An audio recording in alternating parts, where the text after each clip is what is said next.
Pirmahan mo na ito, Teresa. Ayaw ko nang makita ang pagmumukha mo sa bahay na ito simula bukas. Ang mga salitang yon ay parang isang matalim na lason na bumaon sa pandinig ni Teresa bago pa man niya mailapag ang mainit na mangkok ng adobo sa mesa. Nanigas ang kanyang buong katawan. Ang usok na nagmumula sa niluto niyang ulam na dati ay amoy ng kalinga at pagmamahal ay tila naging isang sakal na usok na nagpahirap sa kanyang paghinga. Dahan-dahang ibinaba ni Teresa ang mangkok. Sa kabilang kamay niya, mahigpit niyang hinahawakan ng isang paper bag na naglalaman ng isang mamahaling suwit. Iyon ang regalong pinag-ipunan niya ng matagal. Isinakripisyo niya ang huling alaala ng kanyang yumaong ina. Ang gintong medalyon na tanging kayamanan niya, ibenta lang ito para mabili ang regalong matagal nang pinapangarap ng kanyang asawa para sa kanilang ika-5 anibersaryo. Inangat ni Teresa ang kanyang paningin.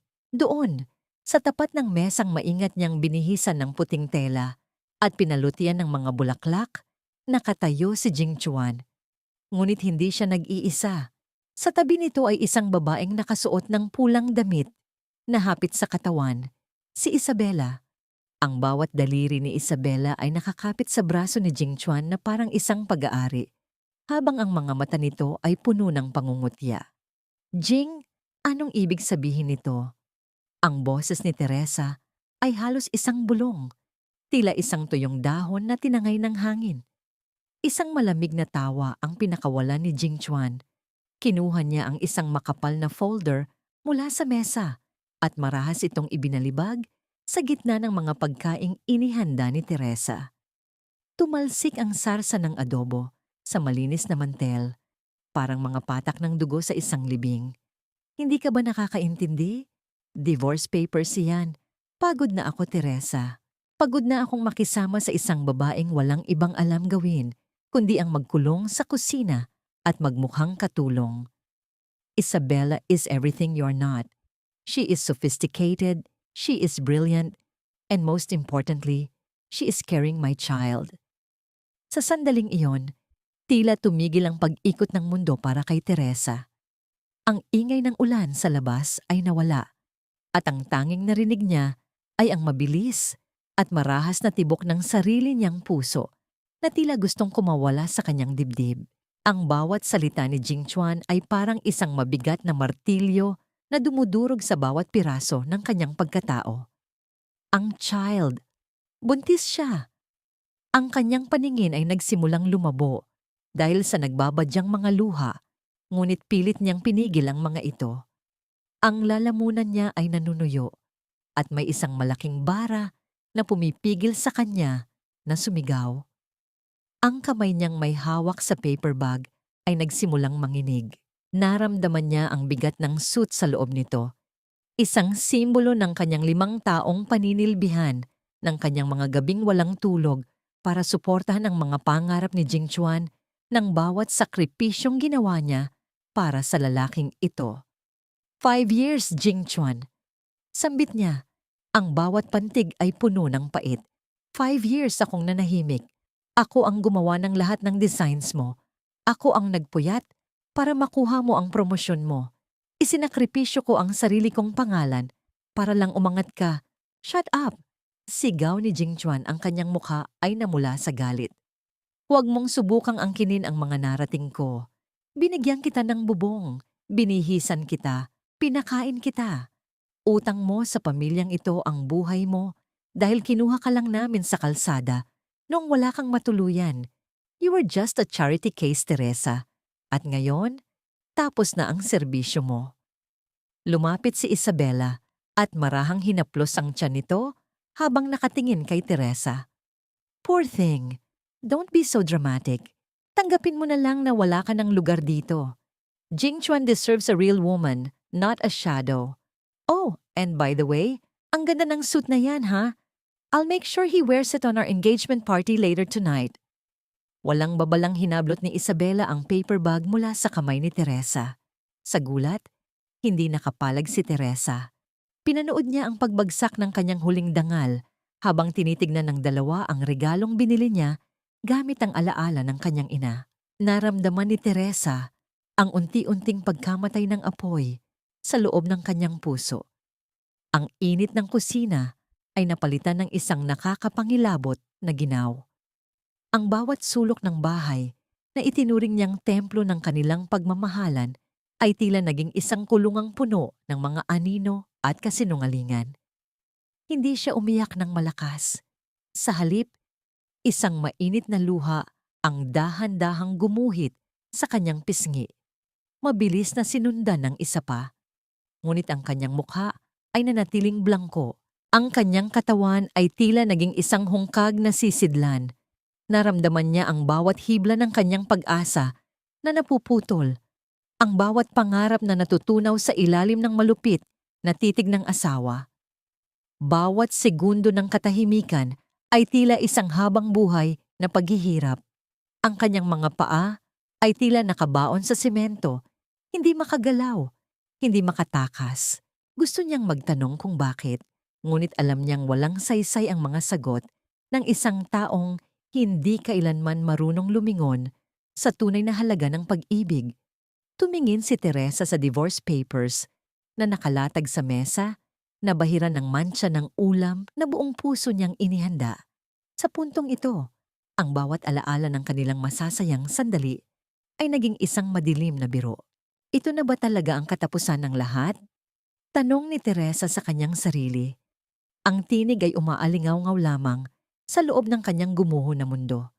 Ang lahat ba ng sakripisyo ko ay magtatapos lamang sa ganitong uri ng kahihiyan?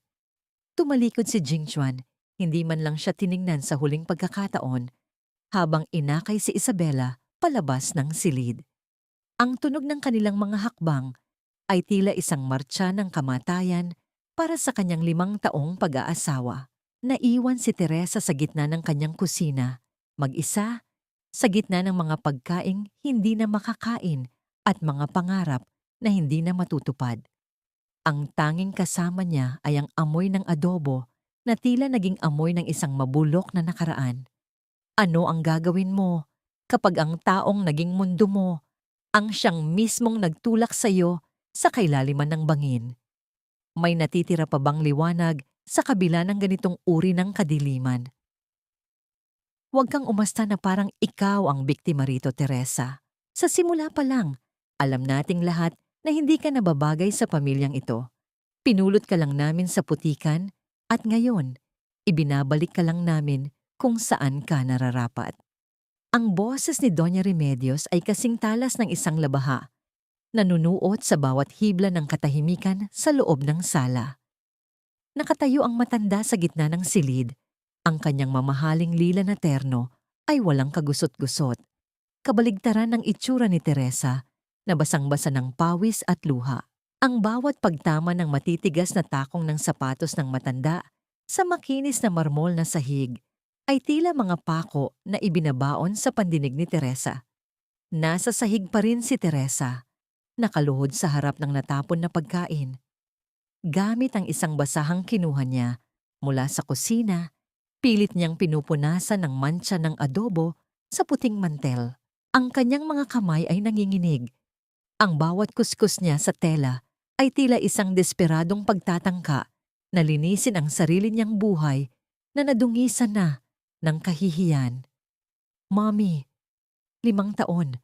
5 taon akong nagsilbi sa inyo. Pabulong na sagot ni Teresa, hindi iniiwan ang kanyang ginagawa. Kahit kailan, hindi ako sumuway. Kahit na tinatrato niyo akong parang katulong sa harap ng mga bisita niyo, tiniis ko lahat dahil mahal ko si Jingchuan. Isang nakakapangilabot na tawa ang pinakawala ni Doña Remedios. Lumapit siya kay Teresa at gamit ang dulo ng kanyang mamahaling payong, marahas niyang tinabig ang kamay ng manugang na may hawak na basahan. Pagmamahal, huwag mo akong patawanin. Ang pagmamahal ay hindi nakakapuno ng kaba ng yaman, Teresa. Sa loob ng 5 taon, wala kang naibigay sa pamilyang ito, kundi ang iyong pagiging pabigat. Wala kang dalang dote, wala kang kilalang apelido, at higit sa lahat, wala kang kakayahang bigyan ng tagapagmana ang anak ko. Ang pagpapatira namin sa iyo rito ay isang malaking utang na loob na hindi mo kailanman mababayaran. Yumuko ng lalo si Teresa. Ang bawat salita ng matanda ay tila isang latay ng latigo sa kanyang likuran. Nararamdaman niya ang init ng kanyang mga luha na muling pumapatak sa sahig, humahalo sa natirang sarsa ng ulam. Ang konsepto ng utang na loob ay ginamit na parang isang tanikala na nakapulupot sa kanyang leeg. Sinasakal siya hanggang sa mawalan siya ng lakas na lumaban. Pirmahan mo na ang mga papel na yan. Pagpapatuloy ni Doña Remedios, ang kanyang tinig ay naging mas malamig pa sa yelo. At huwag ka nang magbalak na humingi ng kahit anong alimony o suporta. Isipin mo na lang na ang lahat ng pagkaing kinain mo rito sa loob ng 5 taon ay kabayaran na sa iyong serbisyo. Umalis ka ng malinis bago ko pa maisipang ipahiya ka sa buong Manila. Sa sandaling iyon, bumalik si Jingchuan sa sala. Ngunit hindi upang tulungan si Teresa, kundi upang kunin ang isang itim na portfolio na nakalagay sa ibabaw ng piano. Iyon ang portfolio na naglalaman ng lahat ng mga blueprint at disenyo na binuo ni Teresa sa ilalim ng lampara tuwing madaling araw habang ang lahat ay natutulog. Jing, ang mga drawing na yan. Sambit ni Teresa, ang kanyang boses ay puno ng pagsusumamo. Iyan ang huling pinaghirapan ko para sa Sky Garden Project iyan. Humarap si Jingchuan sa kanya, ngunit walang bakas ng awa sa kanyang mga mata. Sa halip, iniabot niya ang portfolio kay Isabela na nakatayo sa likuran niya na may kasamang ngiting mapang-uyam. Hindi na ito sa iyo, Teresa, pahayag ni Jingchuan. Isabela will be the lead architect for this. Kinuha ko na ang pangalan mo sa lahat ng records. Tutal, sabi mo naman dati, kahit anong sa akin ay sayo rin, di ba? Ngayong maghihiwalay na tayo, ibabalik ko lang ang pabor. Ang talino mo ay magsisilbing huling handog mo para sa amin ni Isabela. Ang bawat salita ni Jingchuan ay tila isang matalim na kutsilyo na humihiwa sa kaisipan ni Teresa.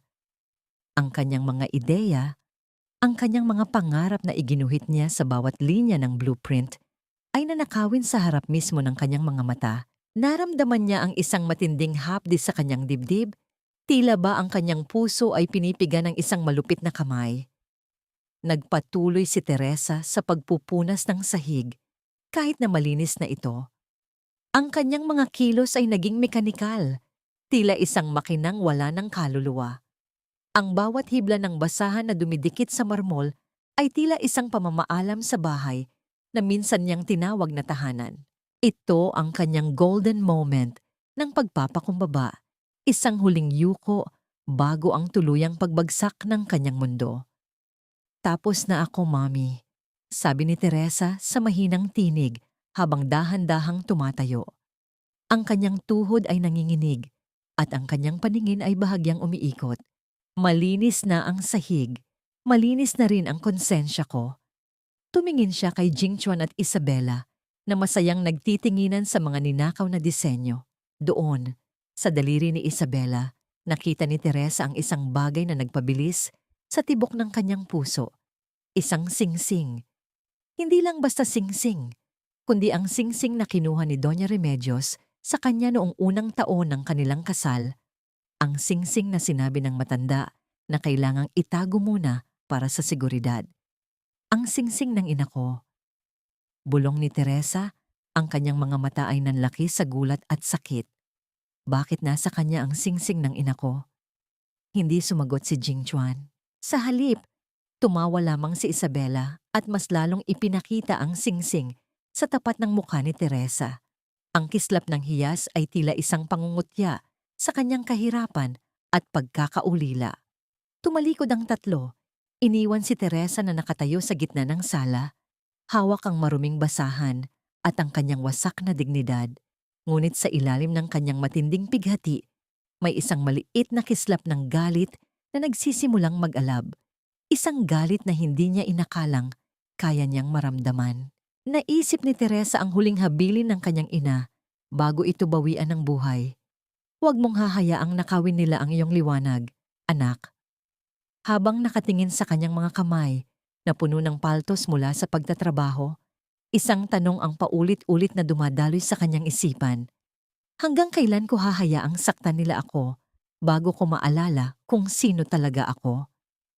Ang bawat linyang iginuhit ko, ang bawat gabing hindi ko ipinikit ang aking mga mata, lahat ng yon ay naging parangal na para sa isang magnanakaw.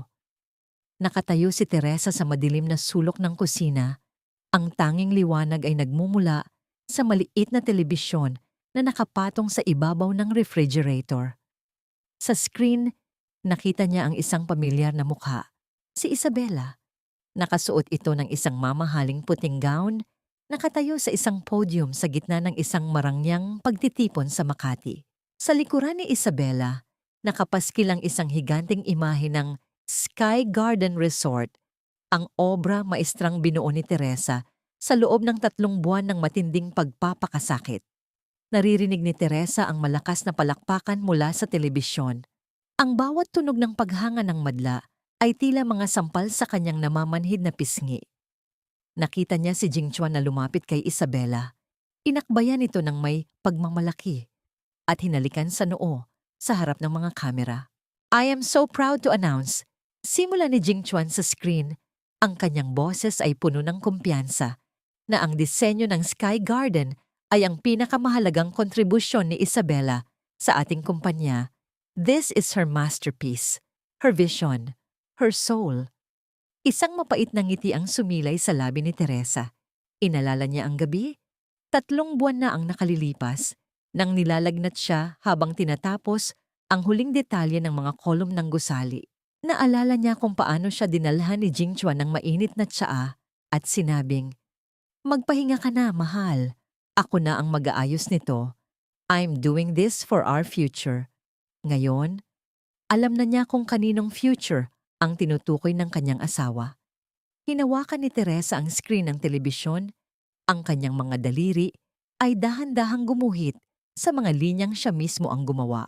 Doon, sa isang maliit na bahagi ng pundasyon na hindi mapapansin ng sinuman, may isang maliit na hugis na parang letrang T na binuo mula sa mga anino ng bintana. Isang lihim na pirma na lagi niyang inilalagay sa bawat gawa niya. Ang munting T na iyon ay naroon pa rin, nakatago sa gitna ng kasinungalingan ng dalawa. Ngunit wala itong silbi sa mundong tanging ang may kapangyarihan ang pinaniniwalaan. Magnanakaw, bulong ni Teresa, ang kanyang boses ay nanginginig sa pagitan ng galit at pighati. Magnanakaw kayong lahat. Ang golden moment na ito ng katahimikan ay nabasag nang marinig niya ang tunog ng pagbukas ng pintuan sa kabilang bahagi ng bahay. Ang halakhak ni na Jingchuan at Isabela ay umalingaw-ngaw sa pasilyo. Umuwi na sila mula sa party, bitbit ang tagumpay na ninakaw mula sa kanya. "Teresa, nasaan ka? Linisin mo ang kwarto ni Isabela, pagod na siya." Sigaw ni Jingchuan mula sa sala. Ang utos na yon ay tila isang huling pagyurak sa kanyang dignidad. Hindi lamang nila ninakaw ang kanyang talino, kundi nais pa rin nilang manatili siyang alipin sa sarili niyang impyerno. Dahan-dahang lumakad si Teresa patungo sa kanyang maliit na aparador. Kinuha niya ang isang lumang bag na gawa sa tila at doon isinilid ang iilang piraso ng kanyang damit. Wala siyang dalang kahit anong pag-aari ng pamilya ni Jingchuan. Bawat sentimo, bawat hiyas na ibinigay sa kanya ay iniwan niya sa ibabaw ng kama. Ang tanging dala niya ay ang kanyang mga luma at gasgas na lapis at ang kanyang wasak na puso. Sa gitna ng kanyang pag-iimpake, biglang naramdaman ni Teresa ang isang mahinang panginginig mula sa kanyang bulsa. Ang kanyang lumang telepono, ang isa na bihirang tumunog sa loob ng 5 taon, ay nagsimulang maglabas ng liwanag. Isang hindi kilalang numero ang nakasulat sa screen. Nag-atubili si Teresa. Sa ganitong oras, sino ang tatawag sa kanya? Sinagot niya ang tawag ng hindi nagsasalita. Sa kabilang linya, isang malalim at baritonong boses ang bumungad sa kanya. Isang boses na tila nagmula sa isang nakaraang matagal na niyang ibinaon sa limot. "Senyorita Teresa, tapos na ba ang iyong pagtitiis?" Nanlaki ang mga mata ni Teresa. Ang kanyang puso ay biglang tumibok ng mabilis. Isang kaba na hindi niya maipaliwanag ang bumalot sa kanyang buong pagkatao. Ang boses na yon ay pamilyar, ngunit hindi niya matandaan kung saan niya ito narinig. Sino ito? Tanong ni Teresa. Ang kanyang boses ay halos mawala. Ang oras ay malapit na, senyorita. Ang mga bituin sa langit ay naghihintay na sa iyong pagbabalik. Huwag kang matakot sa dilim, dahil ang dilim ang siyang maghahatid sa iyo sa tunay mong trono. Bago pa man siya makasagot, ang tawag ay naputol. Ang katahimikan ay muling bumalot sa silid. Ngunit sa pagkakataong ito, hindi na ito kasing bigat ng dati. May isang maliit na binhi ng kuryosidad at takot ang naitanim sa kanyang isipan. Sino ang taong ito?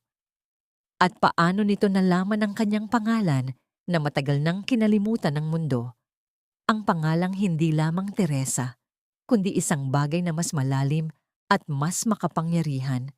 Tumingin si Teresa sa labas ng bintana, sa madilim na kalsada ng Manila na nababasa ng ulan. Ang cliffhanger ng kanyang buhay ay narito na. Wala na siyang babalikan, ngunit sa unang pagkakataon, hindi na siya natatakot sa kung ano ang haharapin niya sa labas ng pintong iyon.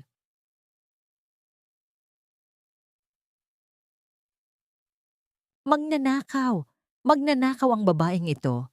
Jing Chuan, tumawag ka ng pulis. Ngayon din.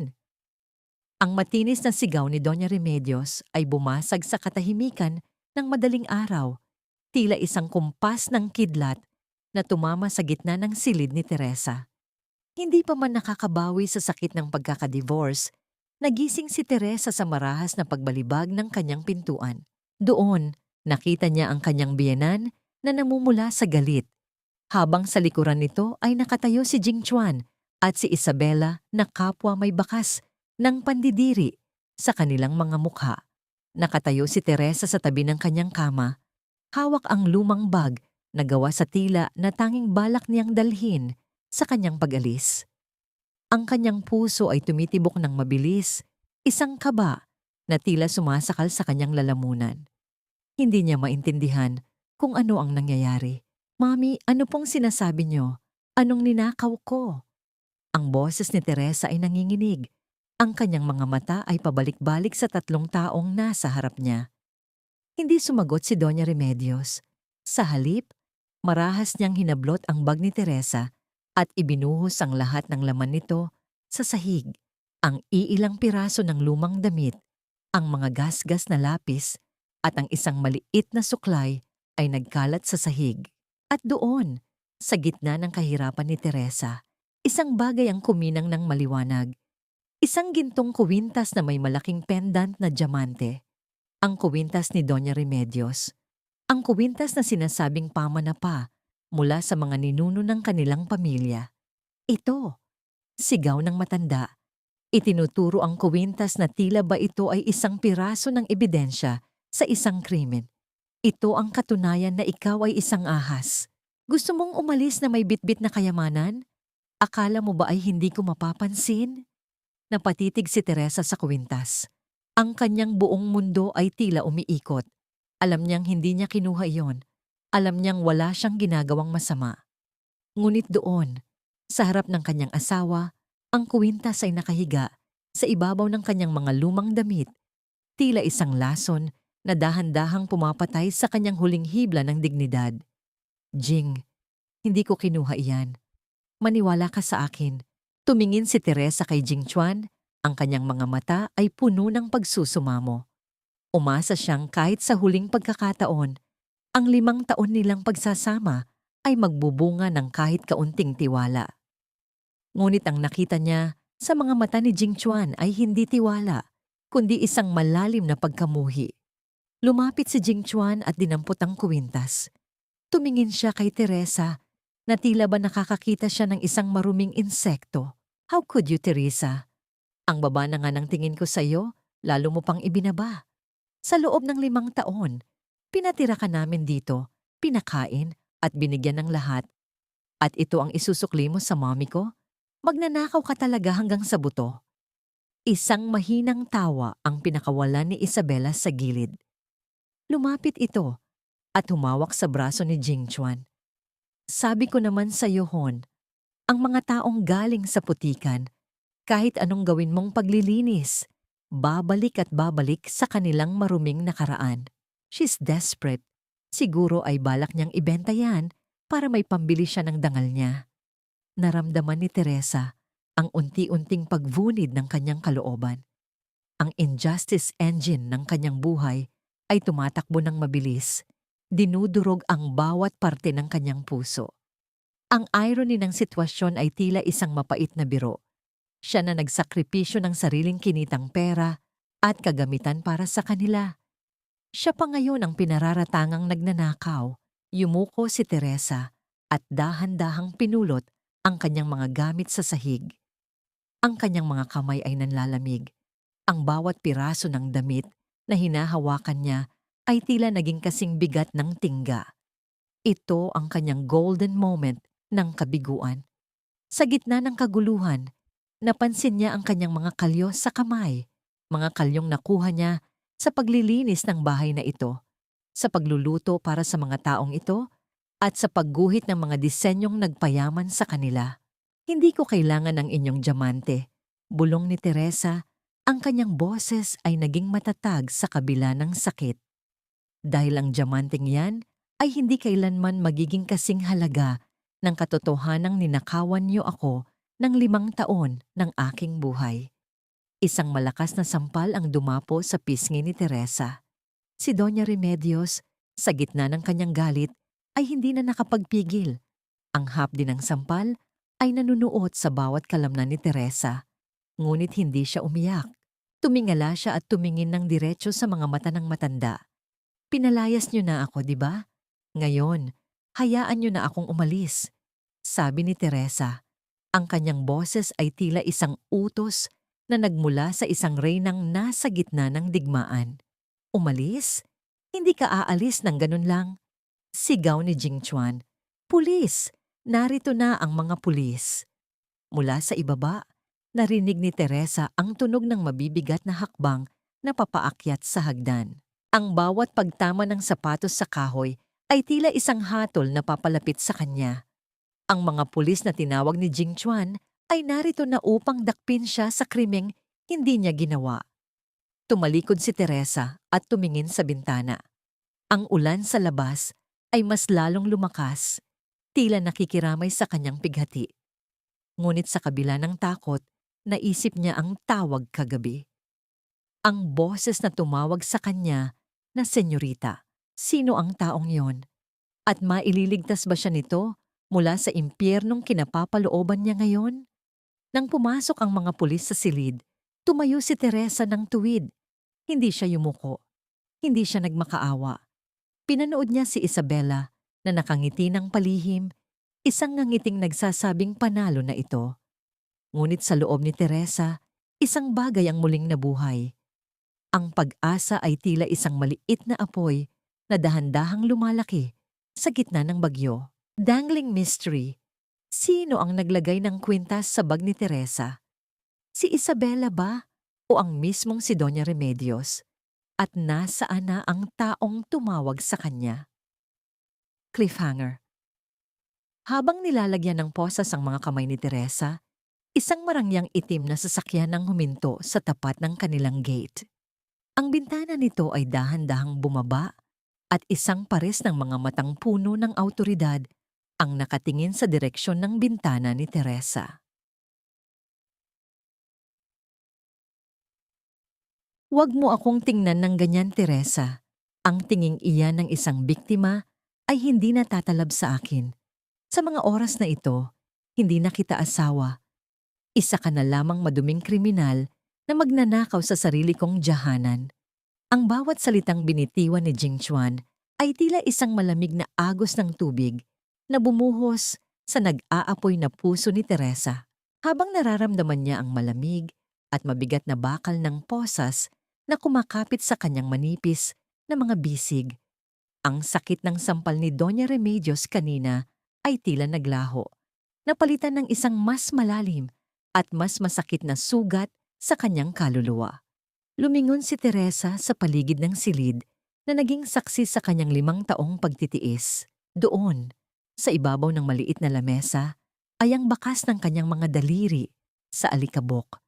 Mga daliring naglinis, nagluto, at nagguhit ng kinabukasan para sa lalaking ngayon ay nagtataboy sa kanya. Ang munting mantsa ng adobo sa kanyang damit ay tila isang tatak ng kanyang pagkaalipin. Napaka-ironic na ang huling pagkaing inihanda niya nang may buong pagmamahal ang siya ring naging saksi sa kanyang pagbagsak. Dalhin niyo na siya sa labas. Ayaw ko nang madumihan ng hangin sa loob ng bahay ko. Sigaw ni Doña Remedios habang marahas na iwinawagayway ang kanyang kamay na tila ba nagtataboy ng isang langaw. Dahan-dahang hinila ng mga pulis si Teresa palabas ng silid. Ang bawat hakbang niya sa pasilyo ay tila isang paglalakad patungo sa sarili niyang bitayan. Pagdating sa hagdanan, nakita niya ang mga kasambahay na dati niyang tinuring na pamilya. Nakayuko ang ilan, habang ang iba naman ay may bakas ng pangungutya sa kanilang mga mata. Paglabas sa gate ng mansyon, sinalubong sila ng malakas na buhos ng ulan. Ang bawat patak ng tubig sa kanyang mukha ay humahalo sa kanyang mga luha. Sa labas ng bakod, nagkumpol-kumpol ang mga kapitbahay.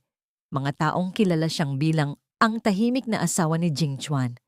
Narinig niya ang kanilang mga bulong, tila mga bubuyog na nagdadala ng balitang puno ng lason. Akalain mo, magnanakaw pala?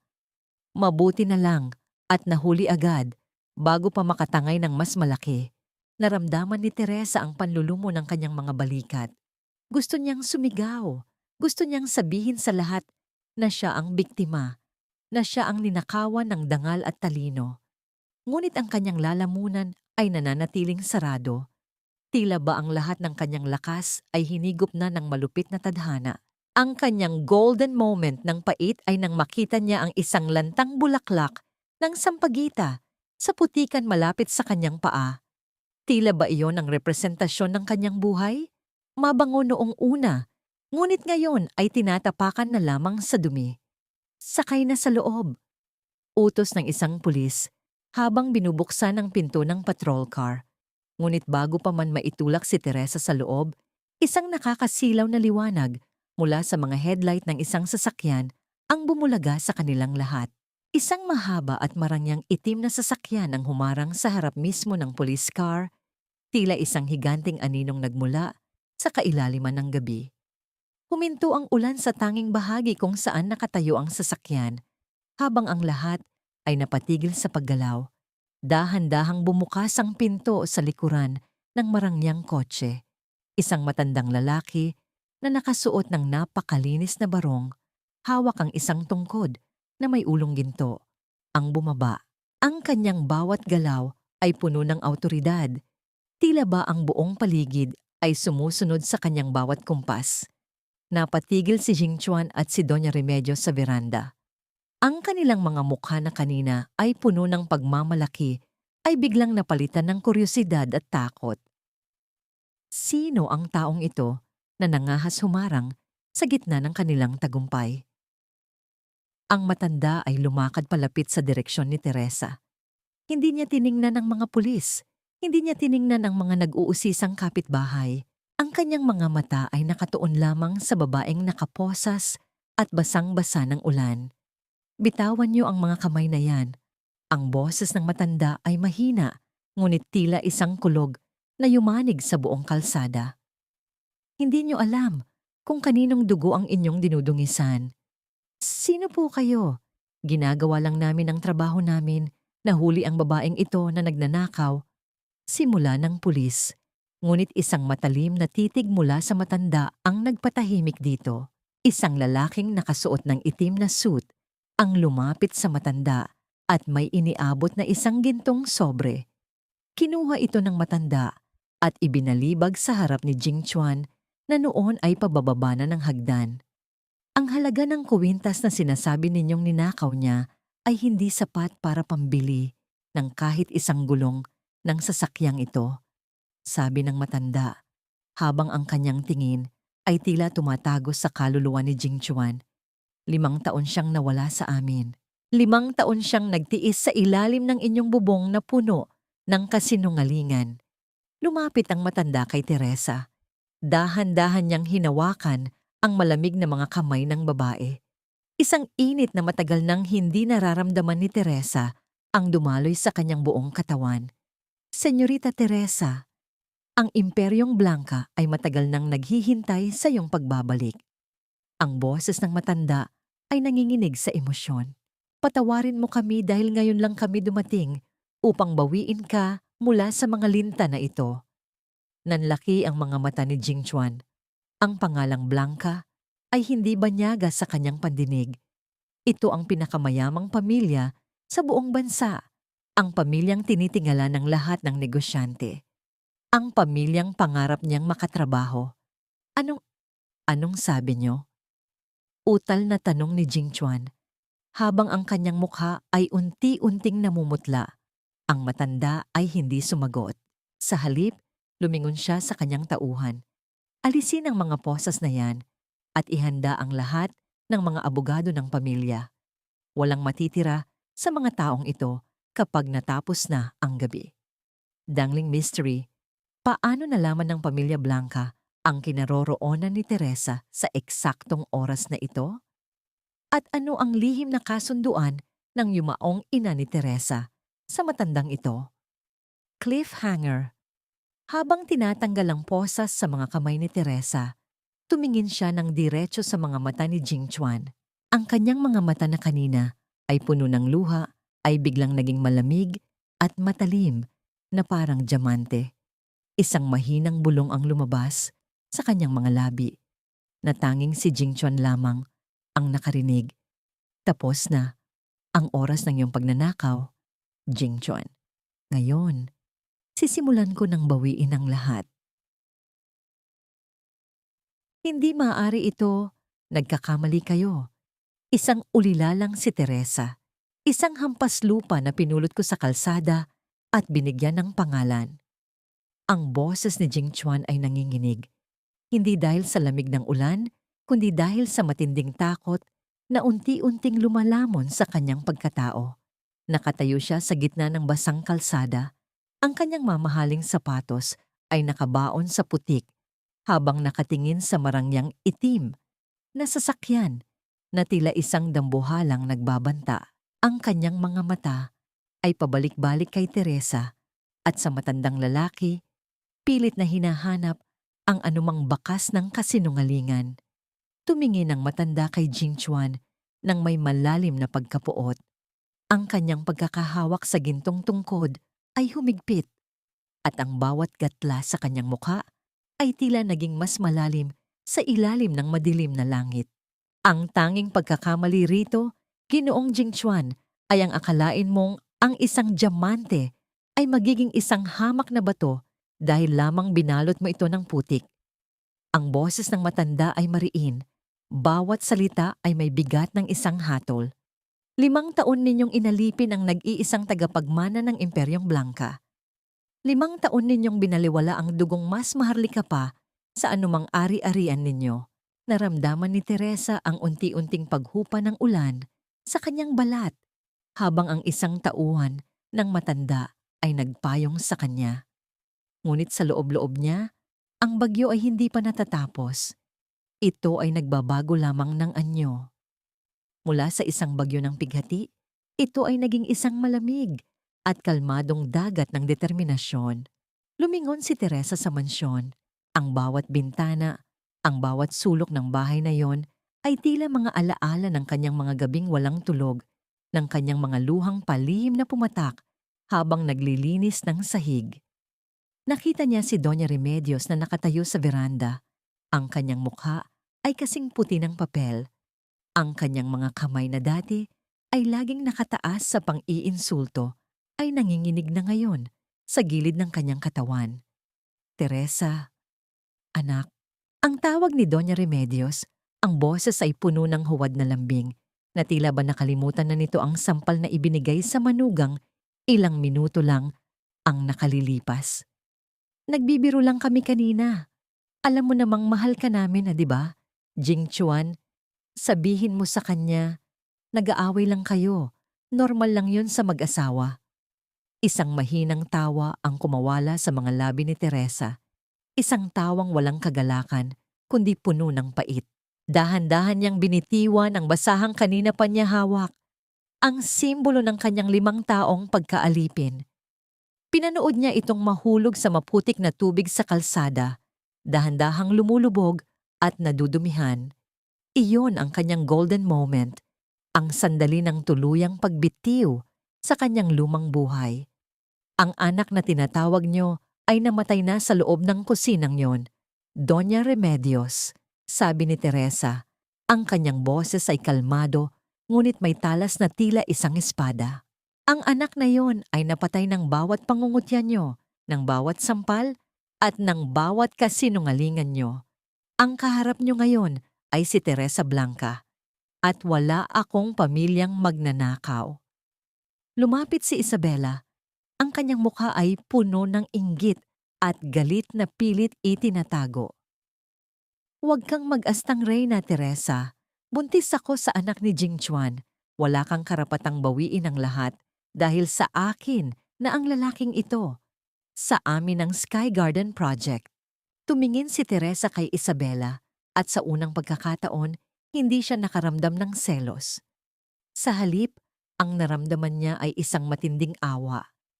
Awa para sa isang babaeng nagnakaw ng isang bagay na wala namang halaga. Ang Sky Garden ay binuo ko gamit ang aking puso, Isabela. Sabi ni Teresa habang dahan-dahang lumalakad patungo sa nakabukas na pinto ng marangyang sasakyan. Ngunit ang pundasyon nito ay binuo niyo sa ibabaw ng mga nakaw na sandali at kasinungalingan. Tignan natin kung gaano katagal mananatiling nakatayo ang isang gusaling walang katotohanan. Pumasok si Teresa sa loob ng sasakyan. Ang lambot ng upuan at ang bango ng loob nito ay tila isang yakap na matagal na niyang hindi nararamdaman. Ang matanda na si Lolo Sebastian, ang kanyang lolo na matagal na niyang hindi nakita, ay humawak sa kanyang kamay. Ang init ng palad nito ay tila nagpawi sa huling bakas ng lamig sa kanyang puso. Tayo na, Lolo, sabi ni Teresa, hindi na tinitingnan ang labas. Habang dahan-dahang umaandar ang sasakyan, narinig ni Teresa ang sigaw ni Jing Chuan mula sa labas. Teresa, bumalik ka rito. Hindi tayo pwedeng mag-divorce. Ikaw ang kailangan ng kumpanya. Teresa. Ngunit ang boses nito ay dahan-dahang nilamon ng tunog ng makina at ng malakas na buhos ng ulan na tila muling nagalit. Sa loob ng sasakyan, tumingin si Teresa sa kanyang mga kamay. Wala na ang mga posas, wala na ang mga kalyo ng paghihirap. Ngunit may isang tanong na gumugulo sa kanyang isipan. Isang lihim na sinabi sa kanya ni Lolo Sebastian habang sila ay papaalis. Ang iyong ina, Teresa, hindi siya namatay sa sakit. May mga taong nanigurado na hindi siya makakabalik sa amin. Dangling mystery. Sino ang mga taong tinutukoy ni Lolo Sebastian? May kinalaman ba ang pamilya ni Jing Chuan sa pagkamatay ng ina ni Teresa? Cliffhanger. Habang lumalayo ang sasakyan, kinuha ni Teresa ang kanyang lumang telepono at nakita ang isang bagong mensahe mula sa isang hindi kilalang numero. Ang unang hakbang ng iyong paghihiganti ay ang pagbagsak ng Sky Garden bukas ng umaga. Handa ka na ba? Ang luhang pumatak sa telang seda ay mas mabigat kaysa sa luhang pumatak sa putikan dahil ang bawat patak nito ay may dalang bigat ng isang kahariang kinalimutan. Nakatitig si Teresa sa kanyang refleksyon sa bintana ng sasakyan habang dahan-dahang binabaybay ang mahabang kalsada patungo sa Forbes Park. Hindi niya makilala ang babaeng nasa harap niya. Ang kanyang buhok ay gulo-gulo, ang kanyang pisngi ay may bakas pa ng sampal, at ang kanyang mga mata ay tila 2 balon ng kapag-uran. Sa labas, ang mga ilaw ng kalsada ay mabilis na naglalaho, tila mga alaala ng kanyang 5 taon sa piling ni Jing Chuan na isa-isang binubura ng gabi. Nandito na tayo, Apo. Ang boses ni Lolo Sebastian ay banayad, tila isang haplos sa sugatang kaluluwa ni Teresa. Dahan-dahang bumukas ang higanteng gintong gate ng Mansion Blanca. Walang tunog ang pag-usad ng sasakyan sa sementadong daan na pinalilibutan ng mga naglalakihang puno ng akasya. Nang huminto ang kotse sa harap ng mansyon, Sinalubong sila ng dalawang hanay ng mga tauhan na nakayuko ng may matinding paggalang. Sa dulo ng hanay, nakatayo si Mang Tomas. Ang lalaking dati ay nakikita lamang ni Teresa na nagtitinda sa kanto ng kanilang bahay, ngunit ngayon ay nakasuot na ng napakalinis na uniporme ng isang mayordomo. "Welcome home, Senyorita Teresa," sabi ni Mang Tomas. Ang kanyang mga mata ay nagniningning sa tuwa at lungkot. Hindi makapagsalita si Teresa. Ang bawat hakbang niya papasok sa malawak na lobby na gawa sa Italianong marmol ay tila isang pagbabalik sa isang panaginip na matagal na niyang kinalimutan. Ang bango ng mga sariwang bulaklak ng lili at ang lamig ng aircon ay kabaligtaran ng amoy ng ulam at init ng maliit na kusinang kinalakihan niya sa piling ni Jing Chuan. Pumasok si Teresa sa isang silid, sa ikalawang palapag, ang silid ng kanyang ina. Walang nagbago rito. Ang bawat gamit ay tila naghihintay sa kanyang pagbabalik. Lumapit siya sa isang lumang vanity table na gawa sa inukit na nara. Dahan-dahan niyang hinaplos ang ibabaw nito at doon, sa gitna ng katahimikan, naramdaman niya ang presensya ng kanyang ina. Ito ang kanyang golden moment. Kinuha ni Teresa ang isang maliit na bote ng pabango na pagmamay-ari ng kanyang ina. Binuksan niya ito at nilanghap ang pamilyar na amoy ng sampagita. Sa isang saglit, hindi na siya ang asawang binugbog ng salita. Hindi na siya ang arkitektong ninakawan ng talino. Siya muli ang batang babaeng minahal at pinrotektahan. Isang hikbi ang kumawala sa kanyang dibdib, ngunit agad niya itong pinigil. Ang panahon ng pag-iyak ay tapos na. "I'm sorry, Ma," bulong ni Teresa sa hangin. "I'm sorry dahil hinayaan ko silang tapakan ng dangal na iniwan mo sa akin." Maya-maya, pumasok si Lolo Sebastian dala ang isang makapal na folder. Ibinaba niya ito sa mesa at tumingin ng diretso kay Teresa. Ang lambing sa kanyang mga mata ay napalitan ng isang matigas na determinasyon. "Alam ko ang ginawa nila sa Sky Garden Project mo, Teresa, simula ng matanda. At alam ko rin kung paano ginagamit ni Jing Chuan ang iyong mga disenyo para makuha ang tiwala ng mga investors. Pero ang hindi nila alam, ang lupang kinatatayuan ng proyekto na yon ay pag-aari ng Imperyong Blanca." Nanlaki ang mga mata ni Teresa. Isang matinding kaba ang bumalot sa kanya, ngunit kasunod nito ay isang malamig na kaisipan. Ang irony ng tadhana ay tila isang matalim na biro. Jing Chuan thinks he's building a kingdom, but he's actually building his own prison on our land. Pagpapatuloy ni Lolo Sebastian. "Teresa, you have the power to stop this tomorrow. One word from you, and everything he worked for, everything he stole from you, will crumble like dust." Kinuha ni Teresa ang folder at binuksan ito. Doon, nakita niya ang mga dokumento ng pagmamay-ari ng lupa. Ngunit sa ilalim ng mga papel na yon, may isang liham na nakuha ang kanyang atensyon. Isang liham na may selyo ng pamilya ni Jing Chuan na may petsang 10 taon na ang nakalilipas. Dahan-dahan niyang binasa ang nilalaman nito. Ang kanyang mga kamay ay nagsimulang manginig at ang kanyang mukha ay naging kasing puti ng papel. Ang nilalaman ng liham ay tungkol sa isang settlement para sa isang aksidente sa kalsada na kinasangkutan ng ama ni Jing Chuan at ng isang babaeng nagngangalang Maria Blanca, ang kanyang ina. Dangling mystery. Ano ang tunay na nangyari sa aksidenteng iyon? Sadya bang pinakasalan ni Jing Chuan si Teresa upang pagtakpan ng kasalanan ng kanyang pamilya o may mas malalim pang dahilan? Cliffhanger. Tumingin si Teresa kay Lolo Sebastian. Ang kanyang mga mata ay puno ng isang bagong uri ng apoy. Isang apoy na hindi lamang para sa paghihiganti, kundi para sa katarungan. "Lolo, ayaw ko lang silang bumagsak. Gusto kong makita nila ang bawat piraso ng kanilang buhay na nawawala, gaya ng ginawa nila sa akin. At sisimulan natin iyon sa Sky Garden. Bukas na bukas din." Ang lambot ng telang seda sa aking balat ay tila isang dayuhang sensasyon, isang marangyang haplos na hindi ko inakalang muli kong mararamdaman pagkatapos ng 5 taon ng pagtitiis sa magaspang na koton ng aking uniforme bilang katulong sa sarili kong bahay. Nakatayo si Teresa sa gitna ng kanyang bagong silid, nakaharap sa isang higanteng salamin na may gintong baybay.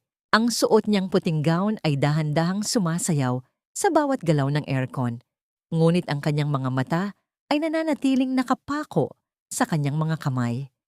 Ang mga kalyo sa kanyang palad na nakuha niya mula sa paglilinis ng mga banyo at pagluluto ng 3 beses sa isang araw para kay Jingchuan at Doña Remedios ay tila mga peklat ng isang digmaang siya lamang ang nakakaalam.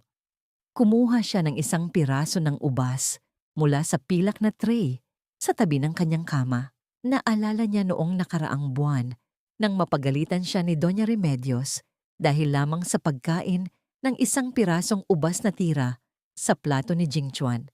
Hindi para sa iyo ang mga pagkaing ito, Teresa. Matuto kang lumugar, ang sabi noon ng matanda. Ngayon, ang buong basket ng pinakamamahaling prutas ay nasa harap niya, ngunit ang bawat kagat niya ay tila may lasa ng abo. Ito ang kanyang golden moment. Dahan-dahang binalatan ni Teresa ang ubas.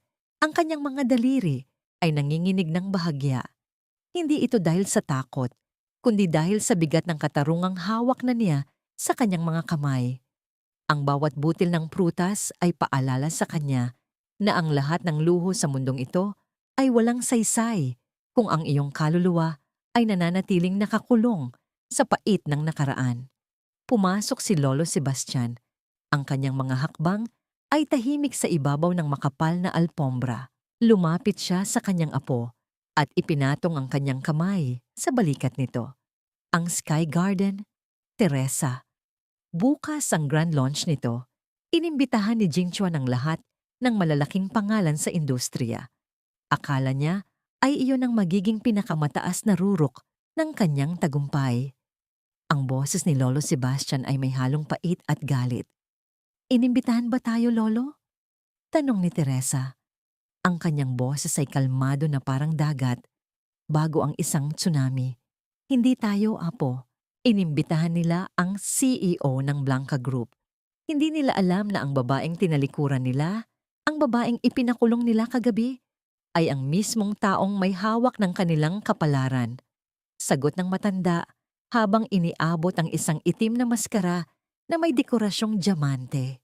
Sa kabilang bahagi ng lungsod, sa loob ng mansyon ng mga pamilyang Jingchuan, ang paligid ay puno ng kagalakan. Naririnig ang tawanan ni na Isabela at Jingchuan habang nagtatagay ng mamahaling wine. Hon, isipin mo na lang, bukas ay atin na ang lahat. Wala nang Teresa na istorbo. Wala nang madungis na mukha sa kusina. We are finally elite, sabi ni Isabela habang hinahaplos ang kanyang tiyan na ayon sa kanya ay kinalalagyan ng tagapagmana ni Jingchuan. Mabuti na lang at mabilis ang mga pulis kagabi. Hayaan nating mabulok ang babaeng yon sa kulungan. She deserves to be there. Magnanakaw siya at mananatili siyang magnanakaw sa mata ng batas, sagot ni Jingchuan, na tila ba ang bawat salita niya ay isang katotohanan. Hindi niya alam na ang kanyang mga salita ay tila mga bula na malapit ng pumutok. Bumalik ang eksena kay Teresa. Binuksan niya muli ang liham na natagpuan niya sa silid ng kanyang ina. Ang pangalang Mateo ay paulit-ulit na nabanggit. Si Mateo ang kapatid ni Doña Remedios, ang taong ayon sa mga dokumento ay ang nagmamaneho ng sasakyang nakabangga sa kanyang ina. Ngunit bakit sa mga lumang dyaryo, ang nakasulat na Draper ay isang hamak na tauhan lamang na matagal nang pumanaw? Dangling mystery. Sino talaga si Mateo at nasaan siya ngayon? May kinalaman ba siya sa pagkawala ng ilang mahahalagang dokumento sa kumpanya ng mga Blanca noong mga panahong iyon? Cliffhanger. Habang sumisikat ang araw, nakatayo na si Teresa sa tapat ng Sky Garden. Nakasuot siya ng itim na suit na sadyang itinahi para sa kanya. Ang kanyang buhok ay maayos na nakapusod at ang kanyang mga mata ay naglalabas ng isang nakakamatay na lamig. Nakita niya ang pagdating ng sasakyan ni Jingchuan.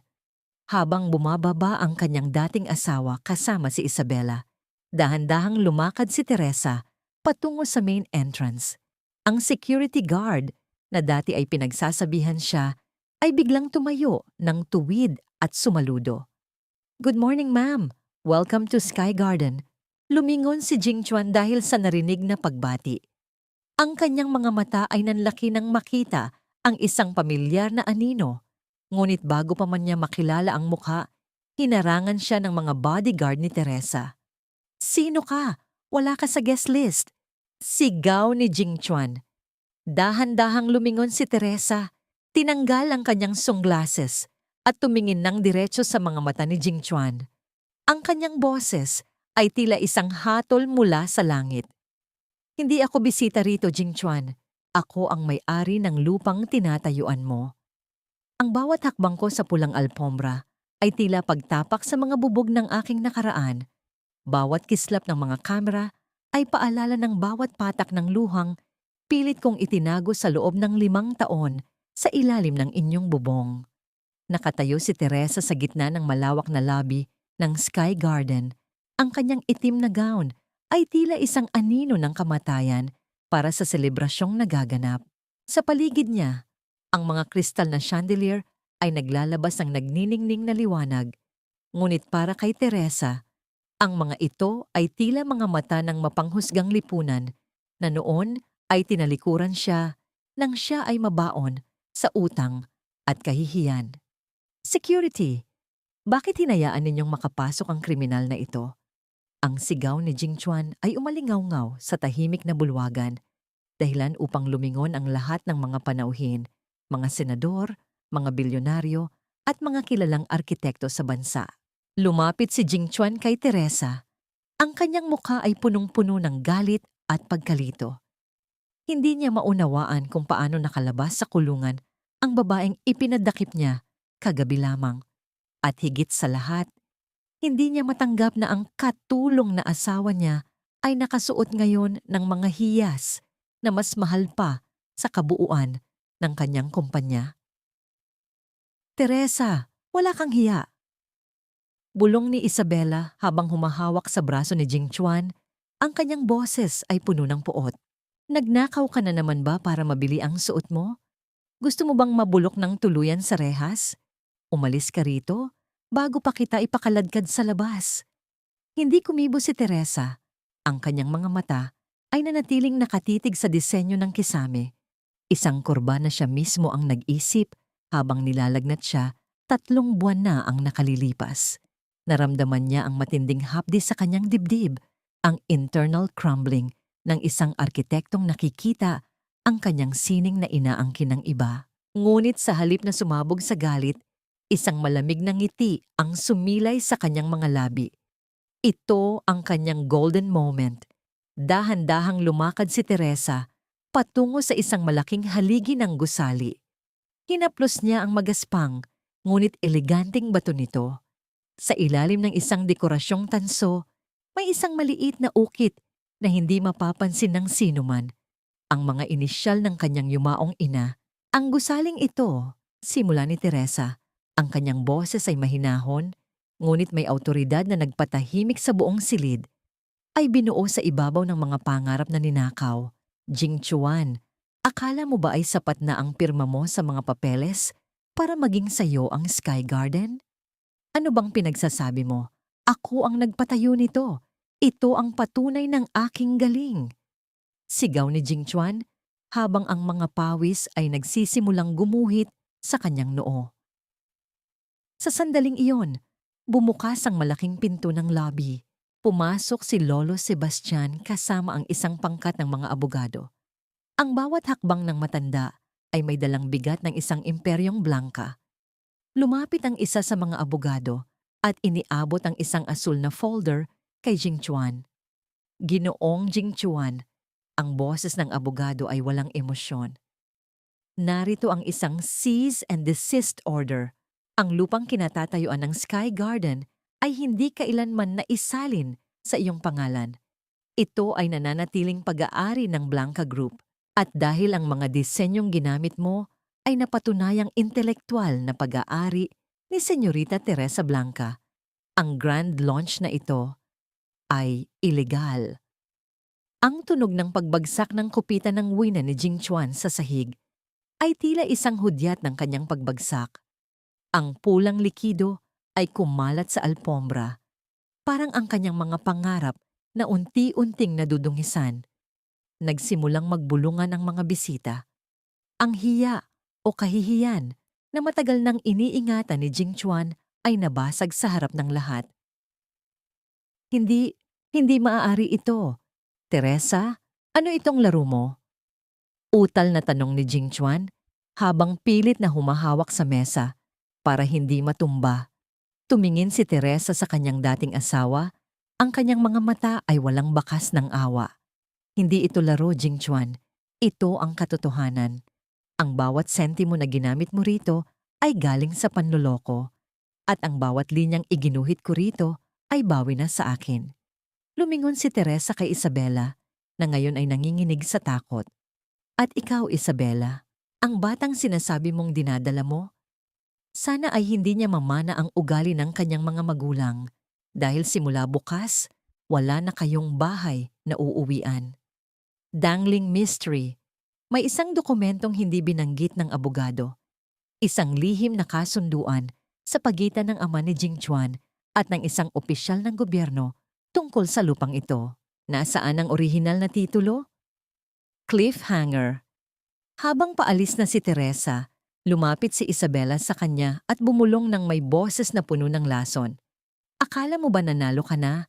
Hindi mo alam ang totoong dahilan kung bakit namatay ang nanay mo sa kalsadang yon. Itanong mo sa lolo mo kung nasaan siya noong gabing yon. Napatigil si Teresa. Ang kanyang mundo ay tila muling nyanig ng isang bagong pagdududa. Ang bawat salitang binitiwan ni Isabela ay tila isang lason na dahan-dahang kumakalat sa aking sistema. Dinudumihan ang bawat patak ng tiwalang pilit kong binuo para sa aking lolo sa loob ng iilang araw. Nakasandal si Teresa sa malambot na upuan ng sasakyan habang pabalik sila sa mansyon. Ang dilim sa labas ay tila sumasabay sa bigat ng kanyang kalooban. Sa tabi niya, si Lolo Sebastian ay tahimik na nakatingin sa labas ng bintana.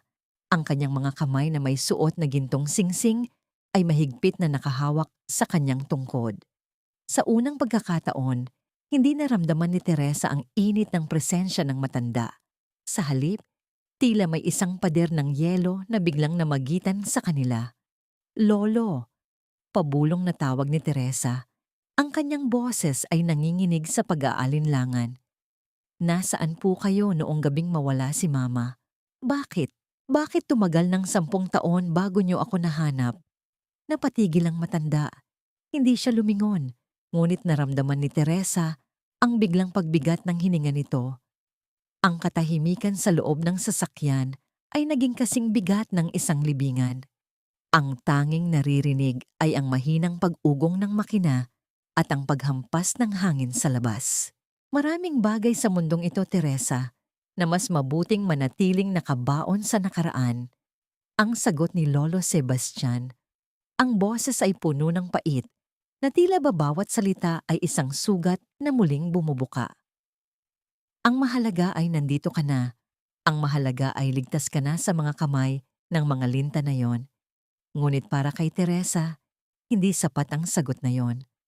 Ang mist of distrust ay nagsisimula nang bumalot sa kanyang isipan. Paanong ang isang makapangyarihang tao na tulad ni Lolo Sebastian ay hindi nahanap ang sariling anak at apo sa loob ng isang dekada? May itinatago ba siya?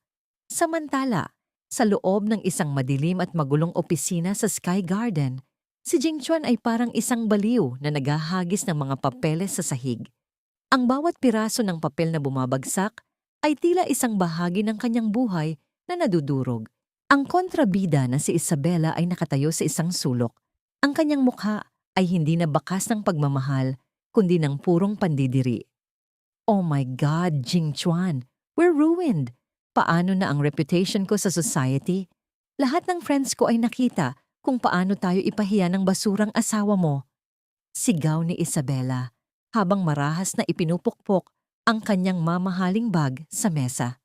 Basura? Isabela, ikaw ang nag-utos sa akin na ipitin si Teresa.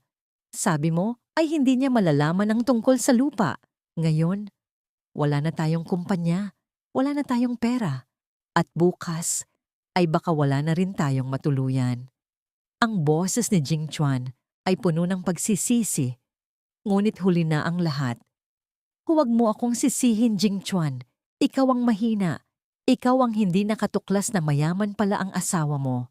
Kung alam ko lang na ganito ka katanga, sana ay hindi na ako pumatol sa isang arkitektong walang diskarte. Ang bawat salita ni Isabela ay parang sampal sa pagkatao ni Jing Chuan. Ito ang tunay na mukha ng kanilang relasyon, isang pagsasamang binuo sa kasakiman. At ngayon ay natutunaw sa ilalim ng init ng kahirapan. Bumalik ang eksena sa mansyon ng mga Blanca. Pumasok si Teresa sa silid-aklatan ni Lolo Sebastian ng lihim. Ang golden moment na ito ay puno ng kaba. Hinahanap niya ang mga lumang dyaryo o anumang dokumento tungkol sa kanyang ina. Sa isang madilim na sulok ng kabinet, nakakita siya ng isang lumang album ng larawan. Dahan-dahan niya itong binuksan. Doon, nakita niya ang larawan ng kanyang ina na masayang nakangiti kasama ang isang lalaki. Ngunit ang lalaking iyon ay hindi ang kanyang ama. Ito ay isang pamilyar na mukha na nakita na niya sa mga dokumento ni Jing Chuan. Si Mateo, ang kapatid ni Doña Remedios. Naramdaman ni Teresa ang panlalamig ng kanyang buong katawan. Bakit magkasama ang kanyang ina at ang kapatid ng kanyang malupit na biyenan sa isang larawang puno ng tamis at saya? Dangling mystery. Ano ang tunay na ugnayan ni Mateo at ng ina ni Teresa? Si Mateo ba ang dahilan kung bakit napunta si Teresa sa piling ni Jing Chuan? O may mas malalim pang sabuatan sa pagitan ng dalawang pamilya? Cliffhanger. Habang tinitingnan ni Teresa ang larawan, narinig niya ang tunog ng pagpihit ng kandado ng pinto. Ang anino ni Lolo Sebastian ay dahan-dahang gumuhit sa sahig ng silid-aklatan. Teresa. Ang malamig na boses ng matanda ay umalingaw-ngaw sa silid. Sabi ko sa'yo, huwag mong pakialaman ang mga bagay na hindi mo pa kayang intindihin.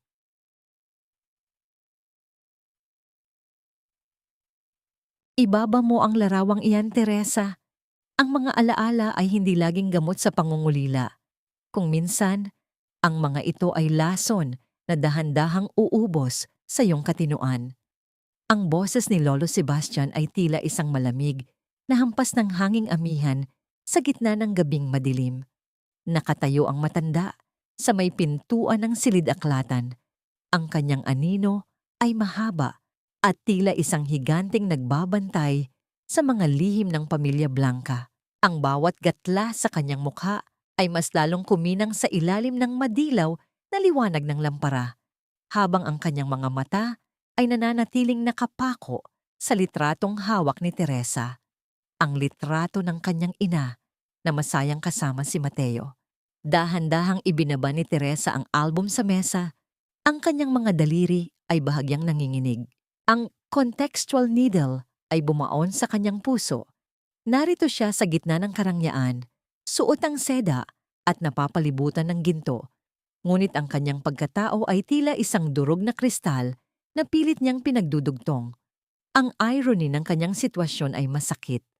Noong mahirap siya, ang tanging alam niya ay ang katotohanan ng kanyang pagdurusa. Ngayong mayaman na siya, ang tanging alam niya ay ang kasinungalingan ng kanyang nakaraan. Lolo, bakit magkasama sila ni Mateo? Ang tanong ni Teresa. Ang boses ay pabulong, ngunit puno ng determinasyon.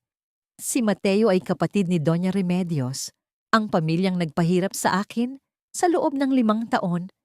Bakit sila bahagi ng buhay ni Mama? Hindi sumagot ang matanda. Sa halip, lumapit siya at marahang kinuha ang album. Ang bawat pagpihit niya ng pahina ay tila isang pagbubukas ng mga sugat na matagal nang natuyo. Ang pag-ibig, Teresa, ay isang mapanganib na arkitektura. Minsan, ang pundasyong inaakala nating matatag ay binuo pala sa ibabaw ng kumunoy.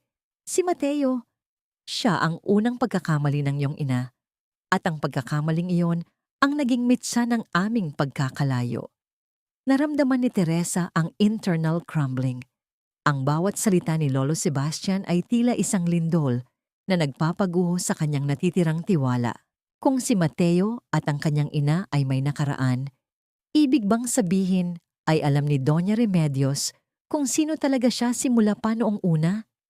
Ibig bang sabihin ay hindi aksidente ang pagkikita nila ni Jing Chuan? Samantala, sa labas ng mansyong kinalakihan ni Jing Chuan, ang paligid ay hindi na puno ng tawanan, kundi ng mga boses ng mga tauhan ng bangko at mga usisero. Ang bawat kagamitan na dati ay ipinagmamalaki ni Doña Remedios. Ang mga antik na vase, ang mga mamahaling sofa, ay isa-isang nilalagyan ng pulang marka ng foreclosure. Huwag niyo itong hawakan. Akin ito. Binayaran ko ito ng dugo at pawis. Ang sigaw ni Doña Remedios ay tila isang mabulok na hiyaw sa gitna ng kalsada. Nakasuot pa rin siya ng kanyang mamahaling alahas, ngunit ang kanyang mukha ay puno ng kagusot-gusot at takot. Mami, itigil niyo na yan. Wala na tayong magagawa. Sigaw ni Jing Chuan habang pilit na hinahawakan ang kanyang ina. Ang kanyang mga mata ay pagod, gulo-gulo ang buhok, at mabigat ang kanyang paghinga na may bahid ng alak. Wala na ang dating kintab ng master architect. Sa sandaling iyon, isa na lamang siyang lalaking tila nalunod sa sarili niyang ambisyon. Ikaw ang dahilan ng lahat ng ito, Jing Chuan. Biglang dumapo ang isang malakas na sampal sa kanyang pisngi mula sa sarili niyang ina. Napaatras si Jing Chuan, tila hindi makapaniwala.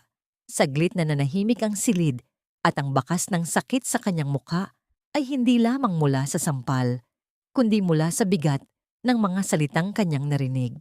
Kung hindi ka naging mahina kay Teresa, kung hindi mo hinayaang makawala ang manok na nangingitlog ng ginto, hindi tayo hahantong sa ganito. Pinakatanga kang anak. Napatulala si Jing Chuan. Ang golden moment ng pait na ito ay ang pagkaunawa niya na kahit ang sarili niyang ina ay hindi kailanman siya minahal bilang anak, kundi bilang isang kasangkapan lamang para sa yaman. Sa kabilang banda, nakita niya si Isabela na mabilis na sumasakay sa isang taxi. Bitbit ang lahat ng kanyang mga alahas at designer bags. Hindi man lang lumilingon sa kanya. Isabela, saan ka pupunta? Sigaw ni Jing Chuan. Hindi ako pwedeng mabuhay sa putikan, Jing Chuan. At ang batang ito, walang ama na bilanggo. Ang sagot ni Isabela bago tuluyang sumibat ang taxi, iniwan ang mag-ina sa gitna ng kahihiyan.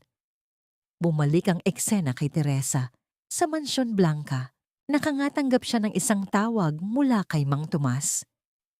Senyorita, nasa labas po si Ginoong Jing Chuan. Lasing po at ayaw umalis. Sinasabi niyang may kailangan siyang aminin sa inyo tungkol sa inyong ina. Napatigil si Teresa. Ang bawat hibla ng kanyang buhok ay tumayo sa kaba. Lumingon siya kay Lolo Sebastian na noon ay nakatingin sa kanya ng may halong babala. Dangling mystery! Ano ang lihim na pag-amin ni Jing Chuan? At bakit biglang nagpakita ang isang hindi kilalang lalaki sa likuran ni Jing Chuan na may hawak na isang itim na sobre? Cliffhanger. Lumabas si Teresa sa gate ng mansyon. Sa ilalim ng malamlam na ilaw ng poste, nakita niya si Jing Chuan na nakaluhod sa semento, basang-basa ng ulan. Ngunit bago pa man makapagsalita si Jing Chuan, isang sasakyan ang mabilis na huminto at mabilis na kinuha ang lalaki, iniwan lamang ang itim na sobre sa paanan ni Teresa. Ang tanging nakasulat sa sobre ay, "Ang huling hininga ni Maria Blanca ay hindi para sa iyo, kundi para sa amin." Ang bawat hibla ng papel sa aking kamay ay tila isang piraso ng yelo na nagpapamanhid sa aking mga daliri.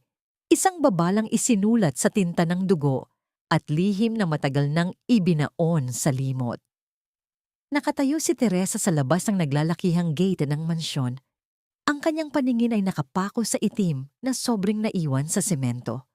Ang ulan ay dahan-dahang tumitila, Ngunit ang bawat patak na bumabagsak sa kanyang balat ay tila isang paalala ng lamig ng mundong kanyang binalikan. Sa malayo, ang tunog ng mabilis na paglayo ng sasakyang kumuha kay Jingchuan ay unti-unting naglalaho, pinalitan ng nakabibinging katahimikan ng gabi. Dahan-dahang yumuko si Teresa at dinampot ang sobre. Naramdaman niya ang contextual needle.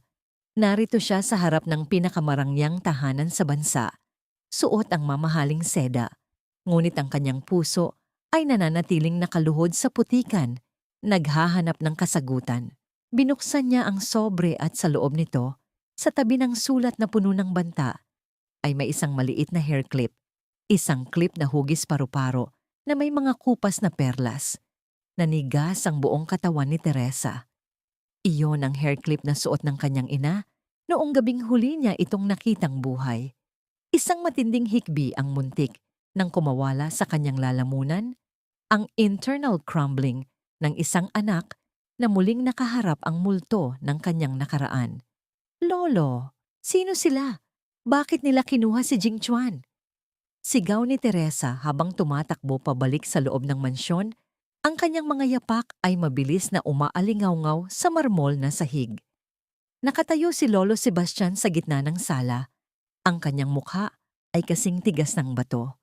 Ang kanyang mga mata ay hindi nagpapakita ng gulat, kundi ng isang malalim at madilim na pagtanggap.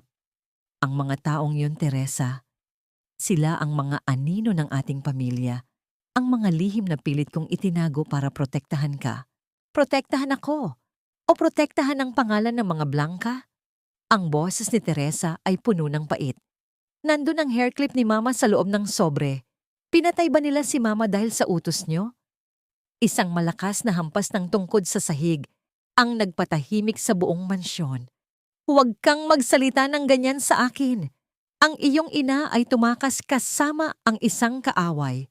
Si Mateo ay hindi lamang isang kapatid ni Remedios. Siya ay isang taksil na nagnakaw ng higit pa sa puso ng iyong ina.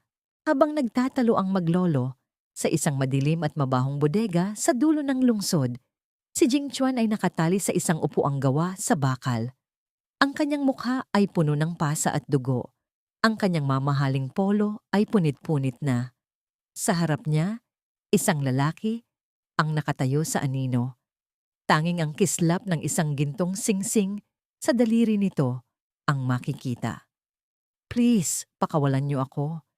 Ibibigay ko ang lahat, ang Sky Garden, ang kumpanya, ang boses ni Jingchuan ay tila isang mahinang ungal ng isang hayop na malapit ng mamatay.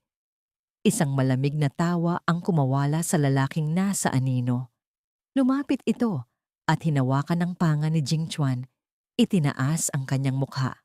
Ang Sky Garden, wala nang halaga yon. Ang gusto ko ay ang kinaroroonan ng huling testamento ni Maria Blanca. Alam kong itinago iyon ng iyong ina bago siya mamatay. Nasaan ang susi, Jingchuan? Hindi ko alam. Si Mami. Si Mami ang nakakaalam. Utal na sagot ni Jingchuan, ang kanyang mga mata ay nanlalaki sa matinding takot.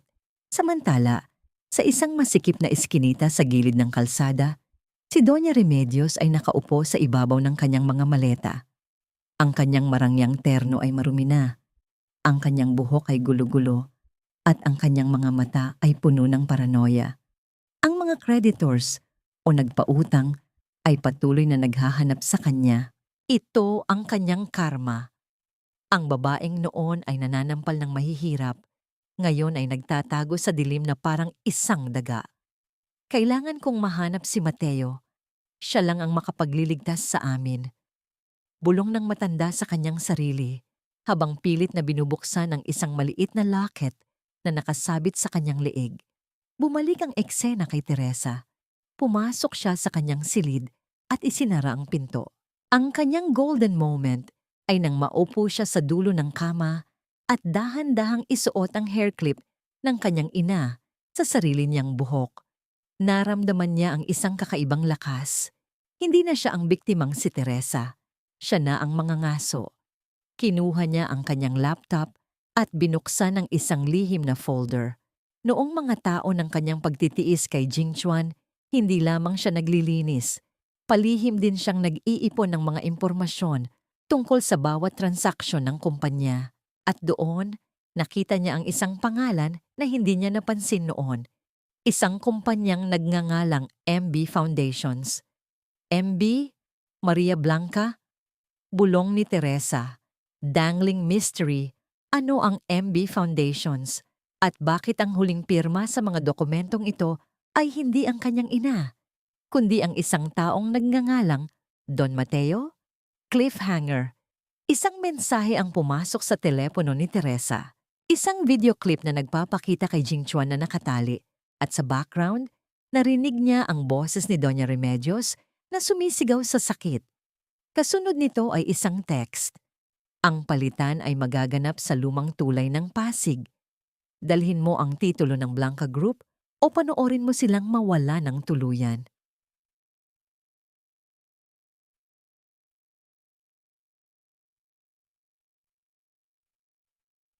Bakit ko pa sila ililigtas? Bakit ko isasakripisyo ang korona ng aking mga ninuno para sa mga taong kumuha ng aking dangal at pumatay sa aking mga pangarap?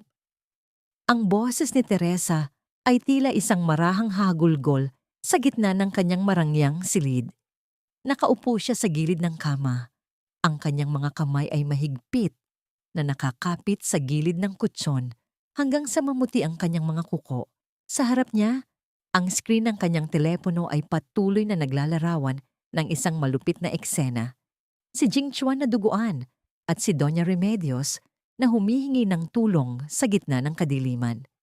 Ang irony ng kanyang sitwasyon ay tila isang lason na bumabara sa kanyang lalamunan. 5 taon siyang nanalangin na makitang nagdurusa ang mga ito, ngunit ngayong nasa harap na niya ang kanilang katapusan. Ang kanyang puso ay tila isang timbangan na hindi alam kung saan papanig. Naramdaman ni Teresa ang internal crumbling. Ang bawat pintig ng kanyang puso ay tila isang mabigat na hakbang sa isang mahabang pasilyo ng budhi. Ang pamilya Blanca ay ang kanyang tanging natitirang ugnayan sa kanyang ina. Ang imperyong Blanca, ang kanyang bistorya, laban sa lahat ng mapangapi. Ngunit ang pagpili na hayaan silang mamatay ay tila pagpatay na rin sa huling bakas ng kabutihang iniwan ng kanyang ina sa kanyang kaluluwa. Teresa, huwag kang magpadala sa iyong emosyon. Ang mga Blanca ay hindi nakikipagkasundo sa mga kriminal. Ang boses ni Lolo Sebastian ay umalingaw-ngaw mula sa likuran niya. Tila isang babala mula sa isang haring hindi marunong magpatawad. Lumingon si Teresa. Ang kanyang mga mata ay puno ng pait. Lolo, ang katarungan ba ay ang panunood sa kanila habang pinapatay? Iyan ba ang itinuro ni Mama sa inyo? O iyan ang dahilan kung bakit siya lumayo? Napatigil ang matanda. Ang kanyang panga ay humigpit, habang ang kanyang tungkod ay muling humampas sa sahig, na lumikha ng isang tunog na yumanig sa katahimikan ng silid. Hindi siya sumagot, ngunit ang kanyang mga mata ay nagpapakita ng isang lihim na takot. Ang takot na makita ang kanyang apo na muling mawala sa kanya dahil sa parehong dahilan. Ito ang kanyang golden moment. Tumayo si Teresa at lumapit sa salamin. Kinuha niya ang hair clip ng kanyang ina at maingat itong itinabi sa kanyang bulsa. Sa kanyang isipan, narinig niya ang boses ng kanyang ina. Ang tunay na reyna, anak, ay hindi lamang marunong magparusa. Siya ay marunong ding magligtas ng mga naliligaw na kaluluwa. Hindi ko ibibigay ang titulo ng Blanca Group. Bulong ni Teresa sa kanyang sarili habang dahan-dahang lumalakad patungo sa kanyang lihim na vault. Ngunit hindi ko rin sila hahayaang mabulok sa dilim. Kinuha ni Teresa ang isang folder na naglalaman ng mga fake deeds na sadyang inihanda ng mga abogado ng pamilya para sa mga ganitong uri ng banta. Isang mapanganib na laro ito ng panlilinlang. Habang palabas siya ng mansyon, ang bawat patak ng ulan sa kanyang kotse ay tila isang paalala ng kanyang paninindigan. Ang bawat ilaw ng kalsada ay tila isang saksi sa kanyang paglalakbay patungo sa panganib. Pagdating niya sa lumang tulay ng Pasig, Ang paligid ay balot ng isang makapal na amog. Ang amoy ng tubig sa ilog ay humahalo sa amoy ng kalawang at luma. Walang katao-tao, tanging ang malayo at mahinang ugong ng mga sasakyan ang naririnig. Ang bawat hakbang ni Teresa sa semento ay lumilikha ng isang tunog na tila isang martsa ng kamatayan. Nakita niya ang anino ng isang lalaki sa gitna ng tulay. Nakasuot ito ng isang mahabang coat at sa kanyang tabi ay nakaluhod ang dalawang taong nakapiring, si Jing Chuan at Doña Remedios. "Nandito na ako!" Sigaw ni Teresa. Ang kanyang boses ay hindi nanginginig sa kabila ng lamig. "Bitawan mo sila. Narito ang hinahanap mo." Dahan-dahang humarap ang lalaki. Nang tumama ang liwanag ng isang dumadaang sasakyan sa kanyang mukha, naramdaman ni Teresa ang paghinto ng kanyang mundo. Ang lalaking nasa harap niya ay hindi si Mateo. Hindi rin ito ang tauhan ni Mateo. Ito ay ang kanyang sariling ama. Ang lalaking sinabi ni Lolo Sebastian na matagal nang pumanaw. "Teresa, aking anak." Ang boses ng lalaki ay puno ng isang mapait na lambing na tila isang sugat na muling bumuka. Sa wakas, maibabalik na natin ang lahat ng kinuha sa atin ng mga Blanca. Nanlaki ang mga mata ni Teresa. Ang dangling mystery ay naging isang bangungot. Kung ang kanyang ama ay buhay, sino ang totoong kalaban? Ang pamilya ba ni Jing Chuan o ang mismong dugo na dumadaloy sa kanyang mga ugat? Ang bawat hibla ng kanyang pagkatao ay nanginginig sa galit at pagkalito. Nakita niya ang pagkagulat sa mga mata ni Jing Chuan sa kabila ng piring nito. Sa sandaling iyon, ang sacrifice dilemma ay naging mas malupit. Ipagtatanggol ba niya ang Imperyong Blanca laban sa sarili niyang ama? Cliffhanger. Habang dahan-dahang lumalapit ang kanyang ama upang kunin ang folder, narinig ni Teresa ang tunog ng pagkasa ng isang baril mula sa dilim sa likuran niya. Ang boses ni Lolo Sebastian ay umalingaw-ngaw sa gitna ng tulay. "Sabi ko sa'yo, Mateo, huwag mong lalapitan ang aking apo." "Mateo?" Ang kanyang ama ay si Mateo? Ang kapatid ni Doña Remedios? Ang bawat piraso ng puzzle ay tila isang malaking kasalanan na ngayon lamang nabuo. Ang bawat pintig ng puso ko ay tila isang marahas na tambol sa gitna ng katahimikan ng gabi. Bawat tibok nito ay may dalang pait ng katotohanang mas masahol pa sa anumang kasinungalingang pinaniwalaan ko sa loob ng 10 taon. Nakatayo si Teresa sa gitna ng lumang tulay. Ang kanyang mga mata ay pabalik-balik sa dalawang lalaking naging haligi ng kanyang pagkatao. Ang kanyang lolo na si Sebastian, na nagligtas sa kanya mula sa hirap, at ang kanyang ama na si Mateo, na akala niya ay matagal nang naging alabok. Ang contextual needle ay bumaon ng malalim. Narito siya, ang arkitekto ng Sky Garden, ang tagapagmana ng Imperyong Blanca. Ngunit sa sandaling ito, tila isa lamang siyang munting batang ligaw na ipinagkakanulo ng sarili niyang dugo. "Lolo, bakit?"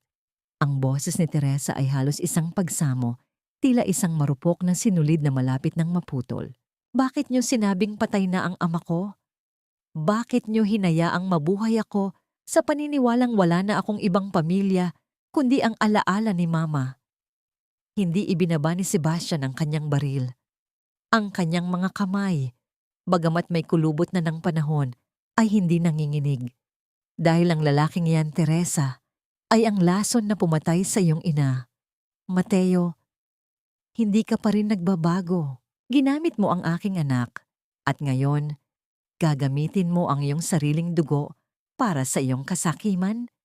Isang mapait at malakas na tawa ang pinakawalan ni Mateo. Lumapit siya ng kaunti kay Teresa. Ang kanyang mukha ay nababanaagan ng liwanag mula sa poste. Ang pagkakahawig nila sa mga mata ay hindi maikakaila. Ngunit ang dilim na naroon ay hindi kailanman magiging kay Teresa. "Kasakiman. Sebastian, kinuha mo sa akin si Maria. Ipinagkait mo sa amin ang buhay na nararapat para sa amin." Sigaw ni Mateo, ang kanyang boses ay puno ng evil caricature na galit. "Teresa, anak, Huwag kang maniwala sa kanya. Pinatay niya ang saya ng nanay mo. Ikinulong niya tayo sa kahirapan habang siya ay nagpapasasa sa ginto. Ngayon, ibibigay mo sa akin ang titulo at uumpisahan natin ang tunay nating pamilya. Naramdaman ni Teresa ang internal crumbling.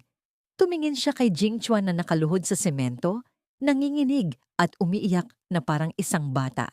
Tumingin din siya kay Doña Remedios, ang kanyang biyena na dati ay reyna ng kalupitan. Ngunit ngayon ay isang matandang takot na takot sa sarili niyang kapatid. Ang irony ng tadhana ay tila isang malupit na biro. Ang pamilyang Blanca at ang pamilya ni Jingchuan ay nagdugtong sa isang madilim na lihim na siya ang naging sakripisyo. Ito ang kanyang golden moment. Dahan-dahang lumakad si Teresa sa gitna ng dalawang lalaki. Hindi niya tiningnan ang baril ni Lolo Sebastian at hindi rin siya natakot sa talas ng boses ni Mateo. Kinuha niya ang folder mula sa kanyang bag at itinaas ito sa hangin. Walang kumpanya, walang titulo, at walang imperyong Blanca ang sapat para bayaran ng 5 taon ng aking pagdurusa at 10 taon ng inyong mga lihim. Sigaw ni Teresa, ang kanyang boses ay tila isang hatol na umalingaw-ngaw sa ibabaw ng ilog Pasig.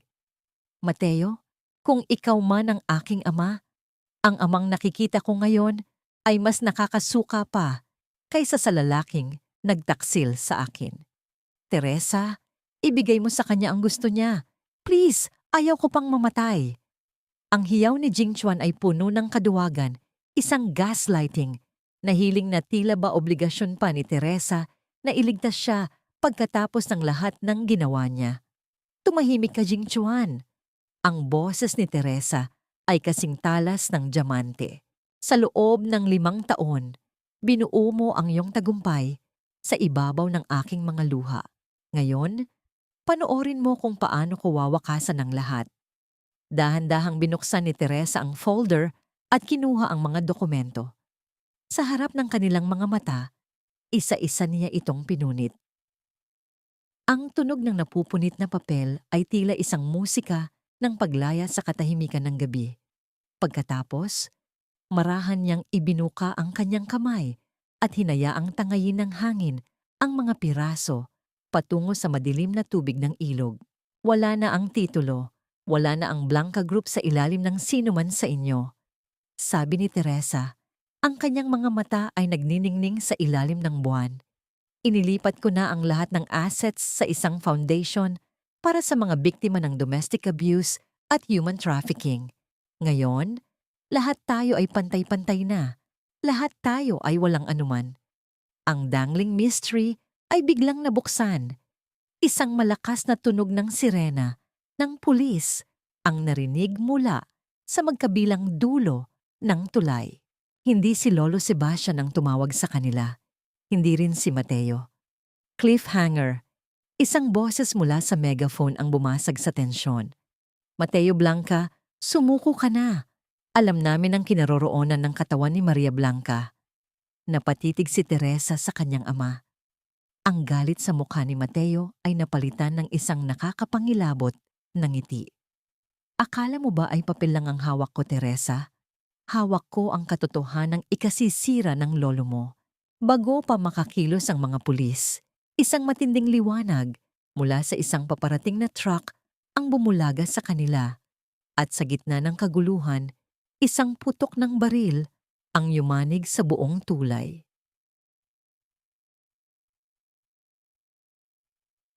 Ang bawat hibla ng usok na nagmumula sa dulo ng baril ay tila isang anino ng kamatayan na dahan-dahang lumulutang sa gitna ng malamig na hangin ng Pasig. Isang hudyat na ang mahabang panahon ng pananahimik ay tuluyan ng winakasan ng isang marahas na bala. Napatigil ang lahat. Ang tanging naririnig ay ang mabilis na paghinga ni Teresa at ang mahinang agos ng tubig sa ilalim ng tulay.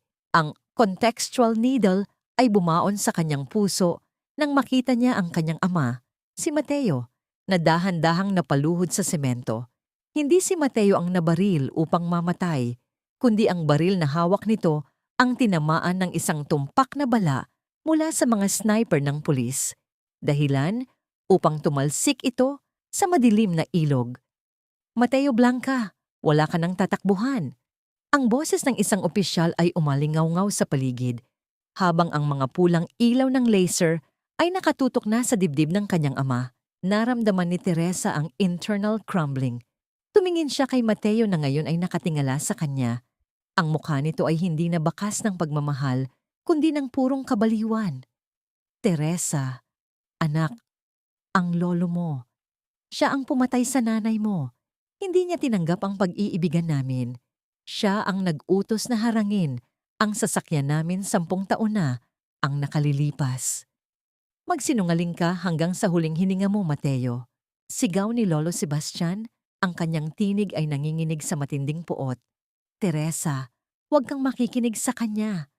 Ang katotohanan ay naroon sa puntod na itinago niya sa loob ng 10 taon. Pinatay niya si Maria dahil tumanggi ang iyong ina na ibigay sa kanya ang mga shares ng kumpanya na nakapangalan sa iyo. Sa gitna ng sigawan, dahan-dahang lumapit si Teresa kay Mateo. Ang bawat hakbang niya ay tila isang pagtapak sa mga tinik ng kanyang alaala.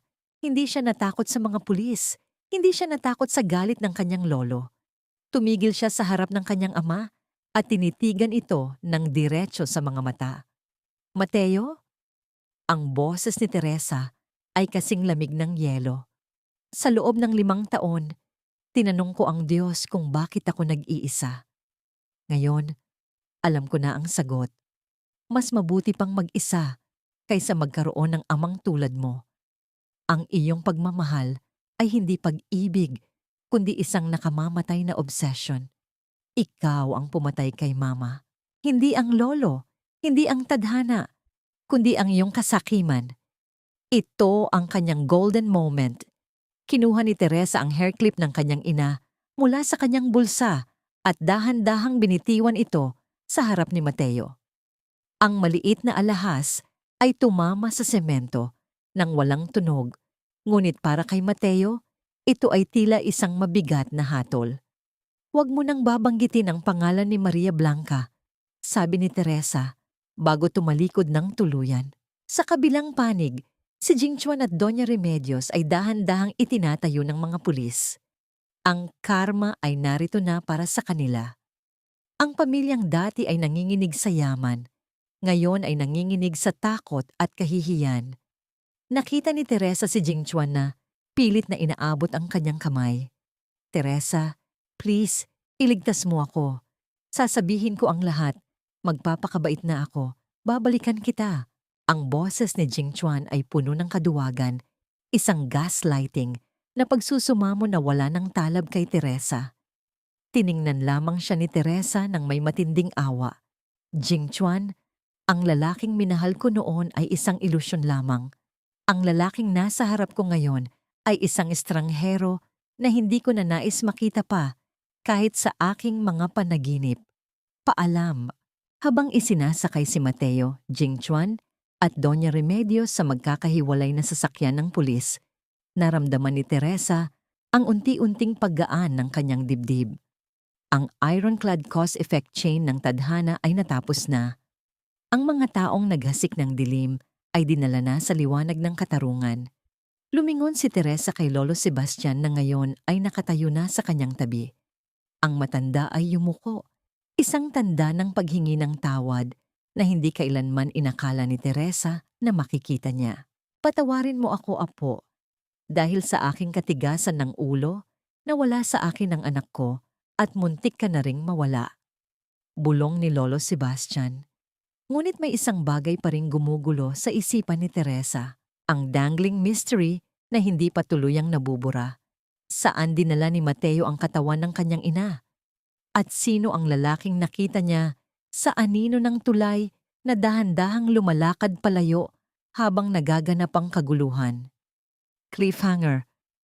Habang paalis na ang lahat, nakita ni Teresa ang isang maliit na puting sobre na nakaipit sa pintuan ng kanyang sasakyan. Binuksan niya ito at doon ay nakasulat ang isang address sa isang liblib na probinsya sa Batangas, kasama ang isang huling mensahe. Hindi pa tapos ang kwento ng iyong ina, Teresa. Pumunta ka rito kung gusto mong marinig ang kanyang huling habilin para sa iyo. Ang sulat ay may pirma ng isang taong hindi niya inaasahan. Ang dating driver ng kanyang ina na si Mang Tomas. Ang bango ng hangin sa labas ng aking bagong gusali ay hindi amoy ng semento at usok, kundi amoy ng kalayaan at ng mga pangarap na hindi na muling mananakaw ng sinuman. 1 taon na ang lumipas mula nang gumuho ang Sky Garden at ang huwad na kaharian ni na Jingchuan. Nakatayo si Teresa sa harapan ng Bahay Maria, isang santuwaryo para sa mga kababaihang nakaranas ng pang-aabuso at pagmamanipula, na itinayo niya sa mismong lupang dati ay binalak pagtayuan ng kanyang dating asawa ng isang monumento ng kasakiman. Ang contextual needle ay bumaon sa kanyang puso nang makita niya ang mga unang babaeng pumasok sa pintuan. Mga matang puno ng takot na katulad ng sa kanya noon, ngunit ngayon ay may bakas na ng pag-asa. Wala na ang suot niyang mamahaling seda at diamante para lamang magpakitang tao. Nakasuot siya ng isang simpleng linen na damit. Ang kanyang buhok ay malayang hinahampas ng hangin at ang kanyang mga mata ay nagniningning sa tunay na kapayapaan. Ang internal crumbling na dati ay nagpapahina sa kanya ay napalitan na ng isang matibay na pundasyon ng pagkilala sa sarili. Senyorita Teresa, handa na po ang sasakyan para sa inyong pagbisita sa kulungan. Ang boses ni Mang Tomas ay magalang at puno ng kalinga. Napatigil si Teresa. Alam niyang kailangan niya itong gawin para tuluyang masara ang huling kabanata ng kanyang nakaraan. Pagdating sa pambansang bilangguan, sinalubong siya ng amoy ng kalawang at ng tunog ng mabibigat na rehas na nagsasara. Sa likod ng isang makapal na salamin, nakita niya si Jingchuan. Ang lalaking dati ay makisig at puno ng kayabangan ay isa na lamang anino ng kanyang nakaraan. Ang kanyang buhok ay manipis na, ang kanyang balat ay maputla, at ang kanyang mga mata ay puno ng matinding pagsisisi. Nang makita niya si Teresa, mabilis niyang hinawakan ang telepono para makapagsalita. Teresa, mahal, salamat at dumating ka. Ang boses ni Jingchuan ay nanginginig, pilit pa ring gumagamit ng mga salitang dati ay nagpapalambot sa puso ni Teresa. Araw-araw kitang iniisip, patawarin mo ako, nagkamali ako. Maaari ba tayong magsimulang muli kapag nakalabas na ako rito? Ikaw lang ang tanging nagmahal sa akin ng totoo. Tiningnan siya ni Teresa nang may malalim na katahimikan. Ang golden moment ng paglaya ay nang maramdaman niyang wala na siyang galit, wala na siyang puot. Tanging awa na lamang ang natitira para sa isang lalaking hindi kailanman natutong pahalagahan ang tunay na kayamanan. Jingchuan, ang boses ni Teresa ay kalmado at pinal. Ang pag-ibig na ibinigay ko sa iyo noon ay namatay na kasama ng bawat luhang pumatak sa sahig ng iyong kusina. Hindi ako naririto para balikan ka. Naririto ako para sabihing pinatatawad na kita. Hindi dahil karapat-dapat ka, kundi dahil karapat-dapat ang aking puso sa kapayapaan. Huwag mo nang babanggitin ang salitang mahal dahil hindi mo kailanman nalaman ang tunay na kahulugan nito. Ibinaba ni Teresa ang telepono bago pa man makasagot si Jingchuan. Pinanood niya itong umiyak at humampas sa salamin, ngunit hindi na siya lumingon. Lumakad siya palabas ng bilangguan. Sinalubong ang sikat ng araw na tila isang binyag ng kanyang bagong buhay. Pagdating sa Batangas, sa liblib na address na ibinigay ni Mang Tomas, natagpuan ni Teresa ang isang maliit na kapilya sa itaas ng burol na nakaharap sa dagat. Doon, sa ilalim ng isang puno ng nara, ay ang payapang hantungan ng kanyang ina. Wala itong marangyang monumento, tanging isang puting krus na may nakasulat na Maria Blanca, isang reynang malayang lumipad. Ma, nandito na ako. Bulong ni Teresa habang inilalagay ang isang puting rosas sa ibabaw ng puntod. Nahanap ko na ang trono ko. Hindi ito gawa sa ginto, kundi gawa sa mga pusong tinutulungan kong maghilom. Naramdaman ni Teresa ang isang mahinang haplos ng hangin sa kanyang pisngi. Tila isang halik mula sa kanyang ina. Ang dangling mystery ng kanyang buhay ay nasagot na.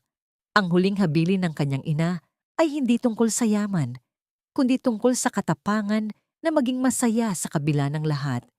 Habang naglalakad pabalik sa kanyang sasakyan, napansin ni Teresa ang isang lalaking nakatayo sa dulo ng kalsada.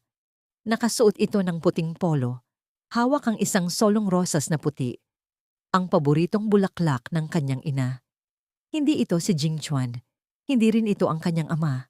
Ito ay isang pamilyar na mukha mula sa kanyang kabataan, ang kababatang palagi niyang kalaro bago siya kinuha ni Lolo Sebastian. Teresa? Ang boses ng lalaki ay puno ng isang pangakong hindi kailanman napako. Sabi ko sa iyo, hihintayin kita hanggang sa matapos ang bagyo. Cliffhanger. Isang matamis na ngiti ang sumilay sa mga labi ni Teresa. Habang papalapit ang lalaki, nakita ni Teresa sa kanyang mga kamay ang isang lumang sketchbook. Ang sketchbook na akala niya ay nawala na noong bata pa siya. Sa unang pahina nito, nakasulat ang "Para sa aking reyna" na magtatayo ng mga tulay sa halip ng mga pader. Sino ang lalaking ito? At ano ang bahagi niya sa susunod na kabanata ng buhay ni Teresa? Ang bawat linyang iginuhit ko sa lumang sketchbook na ito ay tila mga bakas ng isang batang pusong hindi pa natuturuan ng pait at pagkakataon, mga pangarap na binuo sa ilalim ng puno ng nara bago pa man ako naging bilanggo ng sarili kong apelyido.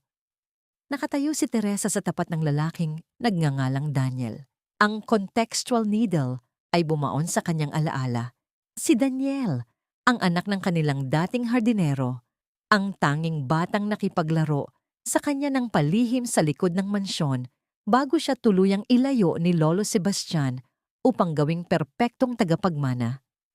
Ang sketchbook na hawak ni Daniel ay ang naglalaman ng kanyang mga unang disenyo, hindi ng mga gusali, kundi ng mga pangarap na puno ng kulay at pag-asa. Dahan-dahang lumapit si Daniel at iniabot ang sketchbook. Naramdaman ni Teresa ang init ng mga daliri nito.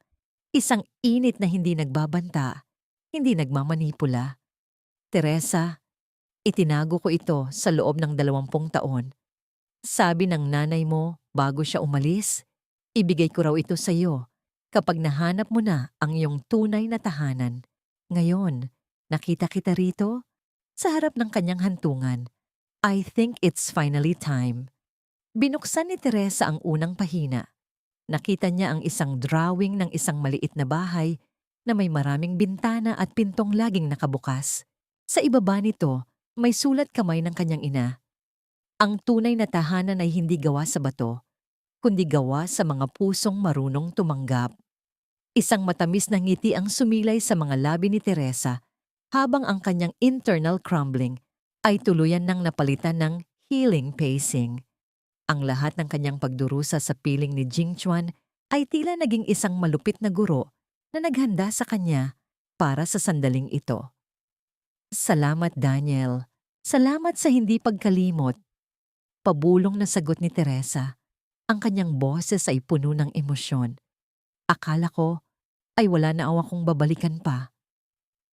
Lagi kang may babalikan, Teresa. Minsan, kailangan lang nating dumaan sa apoy para malaman kung sino ang mananatili sa ating tabi kapag naging abo na ang lahat, sabi ni Daniel. Ang kanyang mga mata ay nakatuon sa kanya ng may tapat na paghanga. Ito ang kilig moment na matagal nang ipinagkait sa kanya ng tadhana. Ang pakiramdam na pinahahalagahan ka, hindi dahil sa iyong yaman o talino, kundi dahil sa iyong pagkatao. Bumalik sila sa Maynila, sa Bahay Maria. Nakatayo si Lolo Sebastian sa veranda, nakatingin sa mga kababaihang nagtatanim ng mga halaman sa hardin. Nang makita niya si Teresa, nakasama si Daniel, isang banayad na ngiti ang sumilay sa kanyang mukha. Hindi na siya ang haring nagdidikta. Siya na ang lolo na natutong rumespeto sa kalayaan ng kanyang apo. Ito ang kanyang golden moment. Pumasok si Teresa sa loob ng gusali at tiningnan ang mga pader na dati ay bahagi ng Sky Garden. Ngayon, ang bawat sulok ay puno ng tawanan ng mga batang nailigtas mula sa kalsada. Ang ironclad cause-effect chain ng kanyang paghihiganti ay naging isang kadena ng pagtulong. Ang kanyang karma ay hindi naging kaparusahan, kundi isang pagkakataon na magbayad ng utang na loob sa buhay. Tumayo si Teresa sa gitna ng hall at hinarap ang mga tao. Ang bahay Maria ay hindi akin. Ito ay sa inyong lahat. Ang bawat isa sa inyo ay isang reyna. Maaaring sinunog tayo ng nakaraan. Maaaring naging abo ang ating mga pangarap. Ngunit tandaan ninyo, mula sa mga abong iyon, tayo ay muling babangon ng mas matatag at mas maganda.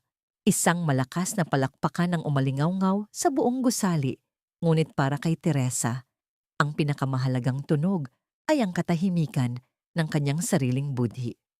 Sa labas, ang araw ay dahan-dahang lumulubog, nagbibigay ng kulay kahel at lila sa kalangitan. Ang bawat kulay ay tila isang pahina ng kanyang bagong sketchbook na wala pang nakasulat. Lumingon si Teresa kay Daniel na naghihintay sa kanya sa may pintuan. Inabot nito ang kanyang kamay at sa unang pagkakataon sa loob ng maraming taon, hindi nag-atubili si Teresa na abutin ito. Ang sustainable emotional build-up ng kanilang muling pagkikita ay nagtapos sa isang simpleng paghawak ng kamay. Isang pangako ng isang bukas na hindi na kailangang itago sa dilim. Handa ka na ba? Tanong ni Daniel nang may malambing na tinig. Tumingin si Teresa sa malayo, sa direksyon kung saan nandoon ang bilangguan ni na Jingchuan, ang mansyon ni na Doña Remedios, at ang lahat ng kanyang pighati. Ngunit hindi na niya nakikita ang mga iyon. Ang tanging nakikita niya ay ang malawak na dagat ng pagkakataon. Handa na ako, sagot ni Teresa. Ang kanyang boses ay matatag at puno ng liwanag. Handa na akong isulat ang aking sariling kasaysayan. Habang dahan-dahan silang naglalakad palayo sa gusali, ang anino ni Teresa ay tila naging isang reynang may suot na korona. Isang koronang hindi gawa sa ginto o diamante, kundi gawa sa mga bituin ng kanyang sariling katapangan. Ang reyna ng mga abo ay wala na. Ang narito na ngayon ay ang reyna ng bagong umaga. Ang huling hininga ng hangin ay nagdala ng amoy ng sampagita, tila isang huling pamamaalam mula sa kanyang ina at isang pagbati para sa kanyang bagong simula. At sa bawat paghakbang ni Teresa palayo sa anino ng kanyang nakaraan, natagpuan niya ang liwanag na matagal na niyang hinahanap sa sarili niyang mga mata. Mga mahal kong tagapakinig, dito nagtatapos ang paglalakbay ni Teresa, ang reyna ng mga abo. Ngunit bago tayo tuluyang maghiwalay sa kabanatang ito, hayaan ninyong mag-iwan ako ng ilang salita na nagmumula sa kaibuturan ng aking puso. Maraming salamat sa inyong walang sawang pakikinig at pagsama sa akin mula sa unang patak ng luha ni Teresa hanggang sa kanyang huling nangiti ng tagumpay. Habang isinusulat ko ang kwentong ito, lalo na ang mga bahagi kung saan tila wala ng katapusan ang paghihirap at pang-aapi sa ating bida, naramdaman ko rin ang bigat sa aking dibdib. May mga gabi na tila naririnig ko ang hikbi ni Teresa sa gitna ng katahimikan. At ang bawat salitang binitiwan ko para sa kanyang mga kaaway ay tila mga sugat na kailangan ding maghilom sa aking sariling diwa. Ang kwentong ito ay hango sa mga totoong damdamin ng katatagan at pag-asa na nakikita ko sa bawat Pilipina. Ang bawat isa sa atin ay dumaan sa apoy, ngunit gaya ni Teresa, napatunayan nating ang ginto ay mas lalong nagniningning kapag ito ay nasusubok. Nais kong baunin ninyo ang mensahe na ang pagpapatawad ay hindi nangangahulugan ng pagkalimot sa sakit, kundi ang pagpili na huwag nang maging bilanggo ng galit. Ang tunay na kayamanan ay hindi nasusukat sa gintong hawak ng ating mga kamay, kundi sa kapayapaang nananahan sa ating mga kaluluwa. Tandaan ninyo, ang bawat dapit hapon ay may dalang pangako ng isang bagong umaga. Ang bawat butil ng abo ay maaring maging pataba para sa isang bagong binhi ng kaligayahan. Ngunit bago tayo magpaalam, nais kong marinig ang inyong tinig. Sa inyong palagay, sapat na ba ang naging katarungan para kay Teresa? Kung kayo ang nasa kanyang kalagayan, kaya niyo rin bang patawarin ang mga taong kumuha ng inyong 5 taon ng buhay at pumatay sa inyong mga pangarap? O mas pinili niyo sana ang isang mas marahas na paghihiganti? Sana ay nagustuhan ninyo ang ating kwentuhan. Kung ang kwento ni Teresa ay nag-iwan ng munting liwanag sa inyong puso, mangyaring i-like ang video na ito at mag-iwan ng inyong mga saloobin sa comment section. I-share nyo rin ito sa inyong mga kaibigan at mahal sa buhay upang mas marami pa tayong mainspirasyong bumangon mula sa tumpok ng mga abo. Maraming salamat, mga kababayan. Hanggang sa muling pagkakataon ng ating pagkukuwentuhan, pagpalain tayong lahat ng may kapal